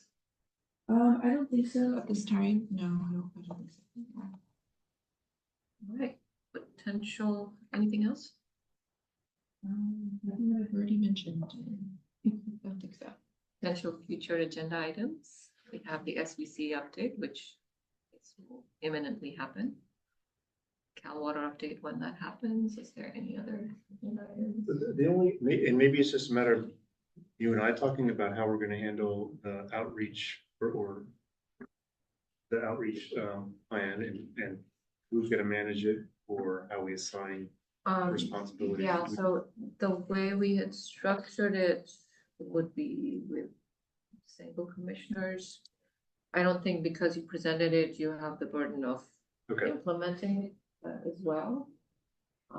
Yeah, so we'd have to take this offline because it's not on the agenda. okay, So it's part of the. oh, okay. Well, I'm wondering if it should be on the agenda so Okay. we can close on in the future. That's all I'm saying. We don't need to. Not today, next, Yeah. next Yeah, is yeah. a meeting. Right, again, I So I don't, can put because it- we voted on, I mean, we kind of approved it, Mhm. so it's really just implementation, so I'm trying to figure out who. So I think. That's why I was asking if you could send it over to Todd. Okay. So that we could have the. The actual presentation, document, 'cause okay, I think we tried to capture it in the community outreach Yeah. section of the chat, and then if there's anything specific. the only specific things we need to do are assign liaisons to the individual community, and then Yeah, do a rough plan of here's what we're gonna write in Right. the town crier. We right. can bring it back. I don't just bring it Talk back, about I think we just need Talk to Yeah, start no, assigning people. yeah. At It's this actually- point, I don't think we need to bring it back. We're putting it on the. Folder of the Perfect. council, that this is what we're working on, unless. So I'll send you the council says, "Don't documents." Work on it. Yeah, I'll send you the Um, document. and we'll- We'll work through the. Okay. So for next meeting, what's coming back would be what time? EV fair and would the work plan come back? Final, well, I don't. Yeah. Would we have time? No. Because the it would be final just one day, plan right? is So the day- maybe we'll just have an update. Yeah. So we'll come back and update. Or a debrief. Yeah, Debrief couldn't it be a from the- discussion about? Yeah, we should put that as an item, a debrief from, and maybe if we have our new liaison, they could give us some more insight on it. I think we've had did that. last year, we did update and debrief on it, on that, and then I don't know if the GHG inventory will come back next month, but, We could put it as a future agenda Yeah. item to, it doesn't have to be next month. And then I guess, when we do the debrief, will we assign subcommittees at that point as well, assuming?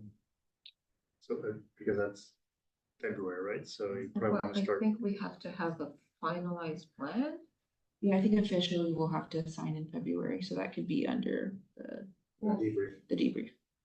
Okay, so even though we have input from council, but we don't have a final plan, we'll get a sense of what subcommittees, Yeah, I think. because we need to get started, right? Before, Yeah, okay.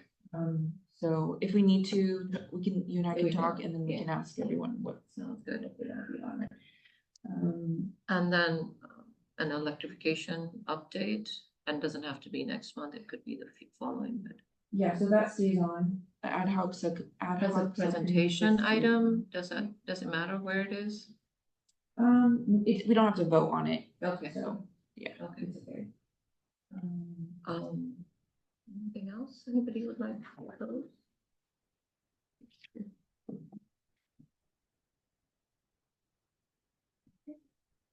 Okay. All right, the meeting is adjourned. Sorry, we went about an hour and 5 minutes over. So that was always a long.